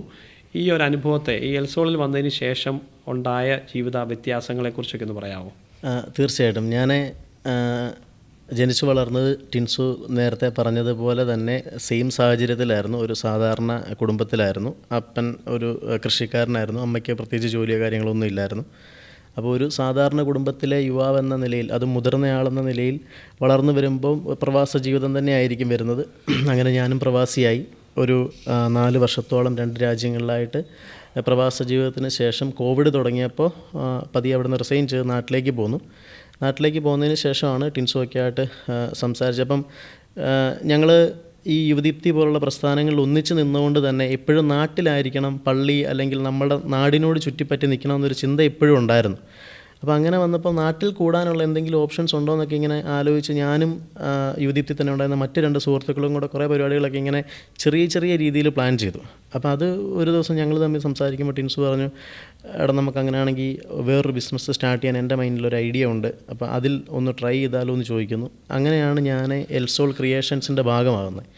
അപ്പോൾ എൽസോൾ ക്രിയേഷൻസിൻ്റെ ഭാഗമാകുമ്പോൾ എൽസോൾ ക്രിയേഷൻസ് പറഞ്ഞാൽ വെഡ്ഡിങ് ഫോട്ടോഗ്രാഫിയുടെ ഡിവിഷനിലേക്ക് ഭാഗമാകും. അപ്പം കുറച്ച് ഇവൻറ്റ് ഹോസ്റ്റ് ചെയ്തിട്ടുള്ള എക്സ്പീരിയൻസ് ഉണ്ടായിരുന്നു. കാരണം ഹോട്ടൽ ഫീൽഡ് ആയിരുന്നതുകൊണ്ട് തന്നെ കുറച്ച് ഇവൻറ്റ് ഹോസ്റ്റ് ചെയ്തതിൻ്റെ എക്സ്പീരിയൻസ് മാത്രമാണ് ഞങ്ങൾ എൽസോൾ ക്രിയേഷൻസ് എന്ന് പറയുന്ന വെഡ്ഡിങ് ഫോട്ടോഗ്രാഫിയും ഇവൻറ്റ്സിൻ്റെയും ഡിവിഷൻ സ്റ്റാർട്ട് ചെയ്യുമ്പോൾ ഉണ്ടായിരുന്നത്. അതിനുശേഷം മുമ്പോട്ട് ദൈവത്തിൻ്റെ അനുഗ്രഹം വളരെ ശക്തിയായിട്ട് അനുഭവപ്പെട്ടു തുടങ്ങി. കാരണം ആദ്യത്തെ ഒരു വെഡ്ഡിങ് കിട്ടാനായിട്ട് എൻ്റെ തന്നെ ഒരു കസിൻ ചേട്ടൻ്റെ വർക്കിലാണ് ഞങ്ങൾ സ്റ്റാർട്ട് ചെയ്യുന്നത്. അതിനുശേഷം രണ്ടാമത്തെ ഒരു വർക്ക് കിട്ടാൻ ഏകദേശം ഒരു 4 മാസത്തോളം വെയിറ്റ് ചെയ്യേണ്ടി വന്നു. ഞങ്ങൾ ഫെബ്രുവരി 2021 ഫെബ്രുവരി 14 ലോഞ്ച് ചെയ്തിട്ട് ഏകദേശം ഒരു 6 മാസങ്ങൾക്ക് ശേഷമാണ് പുറത്തുനിന്നൊരു വർക്ക് നമുക്ക് കിട്ടുന്നത്. പക്ഷേ അവിടുന്ന് ഇങ്ങോട്ട് നോക്കിക്കഴിഞ്ഞ് കഴിഞ്ഞാൽ ഞാൻ ചിലപ്പം വിദേശത്തായിരുന്നെങ്കിൽ എത്താൻ പറ്റുന്നതിനേക്കാൾ ഒരു പടി മുകളിൽ എത്താൻ സാധിച്ചു എന്ന് ഞാൻ പേഴ്സണലി വിശ്വസിക്കുന്നു. കാരണം ഒരു വീട് പണിത് വീട്ടുകാരെ അത്യാവശ്യം കുഴപ്പമില്ലാത്ത രീതിയിൽ അപ്പനെ അമ്മയെ നോക്കാൻ പറ്റുന്ന ഒരു സിറ്റുവേഷനിലേക്ക് വളരാൻ സാധിച്ചത് എൽസോളിൻ്റെ ഭാഗമായതിന് ശേഷമാണ്. തീർച്ചയായിട്ടും സന്തോഷമുണ്ട് റോബിൻ ഇങ്ങനെ ജീവിതാനുഭവം പറയുന്നതിൽ. ഇത് എൽസോൾ ടീമുമായിട്ട് ഈ റോബിനെ കണക്ട് ചെയ്ത് നോക്കിക്കഴിഞ്ഞാൽ തീർച്ചയായിട്ടും ഇനിയൊരു മീറ്റിംഗ് വെച്ചാൽ ചിലപ്പം റോബിനായിരിക്കും ഇവിടെ വന്നിരിക്കുക, മറ്റൊരാളായിരിക്കും എന്ന് പറഞ്ഞ് ഞാൻ പറഞ്ഞു വന്നത് ഇത്രയേ ഉള്ളൂ. എൽസോളിൽ ഈ പലപ്പോഴും കാണുന്നതാണ് ഒരു മാനേജർ അല്ലെങ്കിൽ അങ്ങനെ ഒരു എല്ലാവരും ഒരേപോലെ റോളാണ്, എല്ലാവർക്കും ആത്മാർത്ഥതയുണ്ട്. ഇപ്പോൾ പ്രത്യേകിച്ച് ഈ ബോണാനോ നടത്തിയപ്പോഴാണെങ്കിലും ശ്രദ്ധിച്ചത്, അതെല്ലാവരും പറയുകയും ചെയ്തു. അത് സംഘാടക സമിതി പിന്നീട് കൂടിയപ്പോഴൊക്കെ സംസാരിക്കുകയുണ്ടായി. ഈ ബോണാനോട് വൈകുന്നേരം എല്ലാവരും ഇങ്ങനെ പിള്ളേർ ഒരേ ഡ്രസ്സൊക്കെ ഇട്ട് വന്നവർ വർക്ക് ചെയ്യുന്നത് കണ്ടു.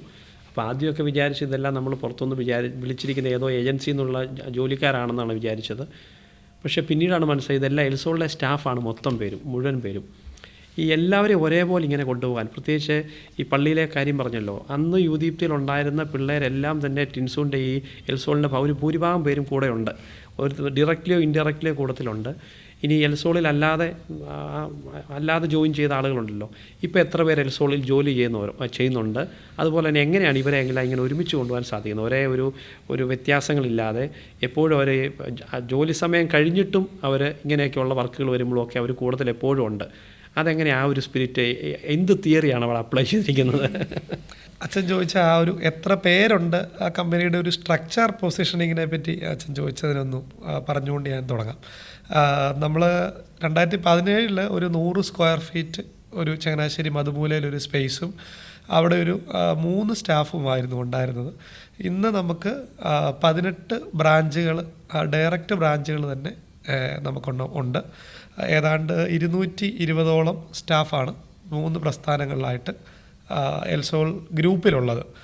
അപ്പോൾ കൂടുതലായിട്ട് ഒരു യങ് ബ്ലഡാണ് എൽസോളിൽ കൂടുതൽ എന്ന് പറഞ്ഞാൽ. പ്രായം കൊണ്ട് കുറച്ചും കൂടെ 40-50 ഉള്ളവരൊക്കെ ഉണ്ട്. പക്ഷേ എങ്കിലും മൊത്തത്തിൽ ഒരു ആവറേജ് ഏജ് നോക്കിയാൽ എനിക്ക് തോന്നുന്നു എൽസോളിലൊരു 25 തോന്നുന്നു, 28 ഞാനൊക്കെ അതിന് മുതിർന്നവരാ, നല്ല പ്രായമുള്ളവരാ. അപ്പോൾ അങ്ങനെ ഒരു യങ് ബ്ലഡാണ്. അപ്പോൾ അവിടെ അവർക്ക് നമ്മളെന്താ പറയുക, ജെൻസി എന്നൊക്കെ പറയത്തില്ലേ, അപ്പോൾ അവർക്ക് അവരുടെ ഒരു വൈബും അവരുടെ ഒരു സ്റ്റൈലിനും പറ്റുന്ന രീതിയിൽ ആണ് ഞങ്ങൾ സ്ട്രക്ചർ ചെയ്ത് കമ്പനി ഡെവലപ്പ് ചെയ്ത് കൊണ്ടുവന്നുകൊണ്ടിരിക്കുന്നത്. അപ്പോൾ അവർക്കെന്ന് പറയുമ്പം ഇപ്പോൾ കഴിഞ്ഞ ദിവസം ഞാനൊരു പോസ്റ്റ് വായിച്ചായിരുന്നു. അതായത് ആഗോള മദ്യവിപണി ഏതാണ്ട് $700 കോടി മേളിൽ ലോസായെന്ന്. അതായത് ജെൻസിക്ക് ഇപ്പോൾ ഡ്രിങ്ക്സ് യൂസേജിനോട് താല്പര്യം കുറഞ്ഞു വരുവാണ്. ശരിയാണ്. അപ്പോൾ അവർക്ക് എന്ന് പറഞ്ഞു കഴിഞ്ഞാൽ ജീവിതമാണ് ലഹരി. അതിൽ അവർക്ക് ചെറിയ ചെറിയ സന്തോഷങ്ങൾ അല്ലെങ്കിൽ ലക്ഷ്യങ്ങൾ, വൈബ്, അർത്ഥം ഉണ്ടാക്കുക, അവർക്ക് കിട്ടുന്ന ചലഞ്ച് അവർ അച്ചീവ് ചെയ്യുക, അനുഭവങ്ങൾ സ്വന്തമാക്കുക, അത്തരത്തിലൊരു രീതിയാണ്. അപ്പോൾ അവിടെ ആ ഒരു കൾച്ചറാണ് നമ്മളും അവിടെ ഫോളോ ചെയ്തിരിക്കുന്നത്. ഞാൻ ആദ്യമൊക്കെ തൊട്ടും മാക്സിമം പറയുമായിരുന്നു, എന്നെ സാറെന്നൊന്നും വിളിക്കേണ്ട, ഒന്ന് പേര് അല്ലെ ചേട്ടാ അല്ലെ അങ്ങനെയൊക്കെയാണ് ശീലിച്ചാൽ മതി എന്ന് ഞാൻ പറയും. ഇപ്പം പിന്നെ റീസെൻ്റ്ലി വന്ന കുറേ പേരൊക്കെ പിന്നെ അങ്ങ് ഡയറക്റ്റ് HR വഴിയൊക്കെ വരുന്നു, നേരിട്ട് കണക്ട് വരാത്തതുകൊണ്ട് ചിലരൊക്കെ അങ്ങനെയൊക്കെ ഇപ്പോൾ വിളിക്കുന്നുണ്ട്. പക്ഷേ എങ്കിലും മാക്സിമം ഒരു ഫ്രണ്ട്ലി നേച്ചർ പുലർത്താനാണ് നമ്മൾ ശ്രദ്ധിച്ചിരുന്നത്. അതുകൊണ്ട് തന്നെ അതായത് ഞാൻ വിശ്വസിക്കുന്നത് ജോലി എന്ന് പറയുന്നത് ഒരു എൻ്റർപ്രണർ അല്ലെ ഓണർ കൊടുക്കുന്ന ദാനമൊന്നും അല്ലല്ലോ. അവർ പണിയെടുക്കുന്നു, അതിന് അവർക്ക് ശമ്പളം കിട്ടുന്നു. അപ്പോൾ അതെന്ന് പറയുന്നത് നമ്മൾ ആ ഒരു ഓരോരുത്തരും ഒരു സെൽഫ് ഡ്രിവൺ ആയിട്ട്, ഇപ്പം അച്ഛൻ പറഞ്ഞ പോലെ ബോണാനോടെ കേസ് എടുത്താൽ തന്നെ അതിൻ്റെ പബ്ലിസിറ്റി എന്ന് പറയുന്ന ഒരു ആക്ടിവിറ്റിക്കായിട്ട് നമ്മൾ അതിന് മുമ്പ് ഒരു 2 ആഴ്ച മുമ്പ് ടീമുമായിട്ടൊന്ന് ഗ്യാദർ ചെയ്തു. ഹെഡ് ഓഫീസിലുള്ള എല്ലാവരും കൂടെ കൂടി. അപ്പോൾ ജസ്റ്റ് ഞങ്ങൾ ഒരു 7 ടീമായിട്ട് അവരെ തിരിച്ചിട്ട് പറഞ്ഞു, നിങ്ങൾ ചങ്ങനാശ്ശേരി ഓരോ സ്ഥലങ്ങളിലേക്കൊക്കെ എല്ലാ ദിവസവും ഈവനിങ് 2 മണിക്കൂർ പോവുക, ആൾക്കാരോട് എന്തെങ്കിലുമൊക്കെ ചോദിക്കുക, ഈ പ്രോഗ്രാമിനെ പറ്റി പറയുക, എന്നിട്ട് വീഡിയോ എടുത്ത് പേജിൽ പോസ്റ്റ് ചെയ്യാൻ പറഞ്ഞു. അപ്പോൾ അവർ തന്നെ ഭയങ്കര ക്രിയേറ്റീവായിട്ട് അവർ ഫോണിൽ തന്നെ എടുത്ത് എഡിറ്റ് ചെയ്ത് ബാക്ക്ഗ്രൗണ്ട് മ്യൂസിക് കയറ്റി അവരുടെ കൂട്ടത്തിൽ അത്രയും ആങ്കേഴ്സിനെ പോലെയും കഴിവുള്ളവരെയൊക്കെ ഉണ്ടെന്ന് നമ്മളെപ്പോഴാണ് കാണുന്നത്. അപ്പോൾ അത് ലോക്കൽ ഇൻഫ്ലുവൻസേഴ്സ് അല്ലായിരുന്നു, അല്ല നമ്മളായിരുന്നു. അതെല്ലാം പേജിൽ ആദ്യം ഉണ്ടായിരുന്ന പ്രൊമോഷണൽ വീഡിയോസിലെ 80% നമ്മുടെ സ്റ്റാഫ് തന്നെ ചെയ്തത്. ഞാൻ വിചാരിച്ചു ഇതൊക്കെ കാണുമ്പോൾ ഞാൻ വിചാരിച്ചു നിങ്ങൾ ഭയങ്കരമായിട്ട് ഇൻവെസ്റ്റ് ചെയ്ത് ലോക്കൽ ഇൻഫ്ലുവൻസേഴ്സിനെ വിളിച്ച് ഒരു 4-5 നമ്മുടെ താടിക്കാരൻ ഉണ്ടായിരുന്നു, അതുപോലത്തെ ഒരു 4-5 ഇൻഫ്ലുവൻസേഴ്സിന്റെ വീഡിയോ ഉണ്ടായിരുന്നു. പക്ഷേ കൂടുതൽ നമ്മുടെ സ്റ്റാഫ് ചെയ്ത് തന്നെയായിരുന്നു. 1 ലക്ഷത്തിന് മേളിലും 2.5 ലക്ഷത്തിന് മേളിലും വ്യൂ ഉള്ള വീഡിയോസ് പലതും നമ്മുടെ പിള്ളേർ ചെയ്തത് തന്നെയായിരുന്നു. അപ്പോൾ അവർക്ക് ഇൻറ്റേർണൽ ആ ഒരു സ്കില്ലും കഴിവും അവരത് പുറത്തെടുത്തു. അവർക്കതിന് അവസരം കൊടുത്തപ്പം അവരത് യൂസ് ചെയ്തു. ഇപ്പം റോബിനൊക്കെ ആണെങ്കിലും കറക്റ്റായിട്ട് കണക്ട് ചെയ്യാൻ പറ്റും. അവിടെ ആണെങ്കിലും ക്രിയേഷൻസ് എന്ന് പറയുന്ന മൊത്തം ഒരു ക്രിയേറ്റീവ് നേച്ചറിൽ പോകുന്ന ഒരു ഇതാണ്. അപ്പോൾ അവിടെ ആണെങ്കിലും ഇപ്പോൾ റോബിൻ വന്നപ്പോൾ തൊട്ടാണെങ്കിലും ആദ്യം ഒരു ടെമ്പററി പോസ്റ്റിലെ അക്കൗണ്ട്സിലെ കുറച്ച് കാര്യങ്ങൾ ചെയ്യാനായിട്ട് ഒരു ഹെൽപ്പ് പോലെ റോബിൻ ആ സമയത്ത് വന്നതാണ് അല്ലേ? ജുബി ചേച്ചിയായിരുന്നു നമ്മുടെ അക്കൗണ്ട്സ് ഹാൻഡിൽ ചെയ്തുകൊണ്ടിരുന്നത്. അപ്പോൾ ചേച്ചിയുടെ ഒരു മെറ്റേണിറ്റി ലീവിന് പോയ സമയത്ത് ചേച്ചീനെ അസിസ്റ്റ് ചെയ്യാനായിട്ടാണ് ഞാൻ ആ പ്രവാസ ജീവിതം അവസാനിപ്പിച്ച് നാട്ടിലെത്തിയ സമയത്ത് എൽസോൾ ജോയിൻ ചെയ്യുന്നത്. അപ്പോൾ അവിടെ നിന്നാണ് ഞങ്ങൾ ഡിസ്കസ് ചെയ്ത് എൽസോൾ ക്രിയേഷൻസ് എന്ന സ്ഥാപനത്തിനെക്കുറിച്ച് ചിന്തിക്കുന്നതും അതിൻ്റെ ഒരു സ്റ്റാർട്ടും ഉണ്ടാകുന്നത്. അപ്പം ഈ ടിൻസു നേരത്തെ പറഞ്ഞതുപോലെ എൽസോളിൻ്റെ ഒരു ബാക്ക് ബോൺ അല്ലെ എൽസോളിൻ്റെ ഒരു ഭാഗ്യം എന്ന് പറയുന്നത് ഈ 200 അല്ലെങ്കിൽ 220 പേരടങ്ങുന്ന ഒരു ടീം തന്നെയാണ്. കാരണം എല്ലാവരും വാതോരാതെ പുകഴ്ത്തിയ ഇപ്പോഴും ചർച്ചാ വിഷയമായ ചങ്ങനാശ്ശേരിയിൽ ഒരു വലിയ പ്രോഗ്രാമായിരുന്നു ബോണാനോ. ഈ ബോണാനോ നടക്കുന്ന സമയങ്ങളിൽ ഞങ്ങൾ ഡയറക്ടേഴ്സ് 5 പേര് ഫോൺ സ്വിച്ച് ഓഫ് ചെയ്തിട്ട് ഞങ്ങളിവിടെ ഉണ്ടാവില്ല, ഞങ്ങൾ പോവുകയാണെന്ന് പറഞ്ഞ് മാറി നിന്നാൽ പോലും ഇതേ വൈബിൽ തന്നെ ആ പ്രോഗ്രാം ഇവിടെ നടക്കും. കാരണം ആ ഒരു രീതിയാണ് മുഴുവൻ 3 സ്ഥാപനങ്ങളിലും ഫോളോ ചെയ്യുന്നതും.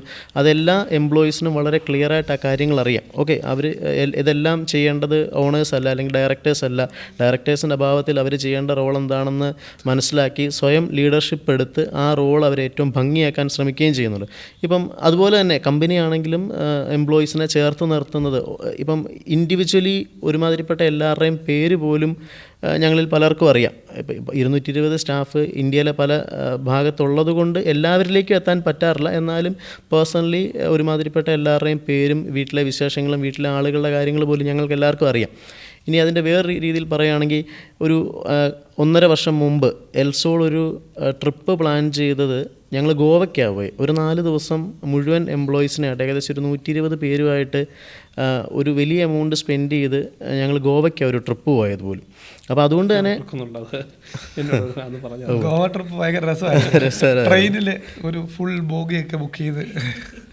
അപ്പോൾ നമ്മൾ അങ്ങോട്ട് കൊടുക്കുന്ന ആ ഒരു സപ്പോർട്ടും സ്നേഹവും അവർ അതിൻ്റെ ഇരട്ടിയായിട്ട് തിരിച്ചു തരുന്നുണ്ട്. അതുതന്നെയാണ് എൽസോളിൻ്റെ വിജയമെന്ന് ഞാൻ വിശ്വസിക്കുന്നു. ഇപ്പം മൊത്തത്തിൽ 7 പാർട്ട്നേഴ്സും 5 കമ്പനീസും ഉണ്ടല്ലോ.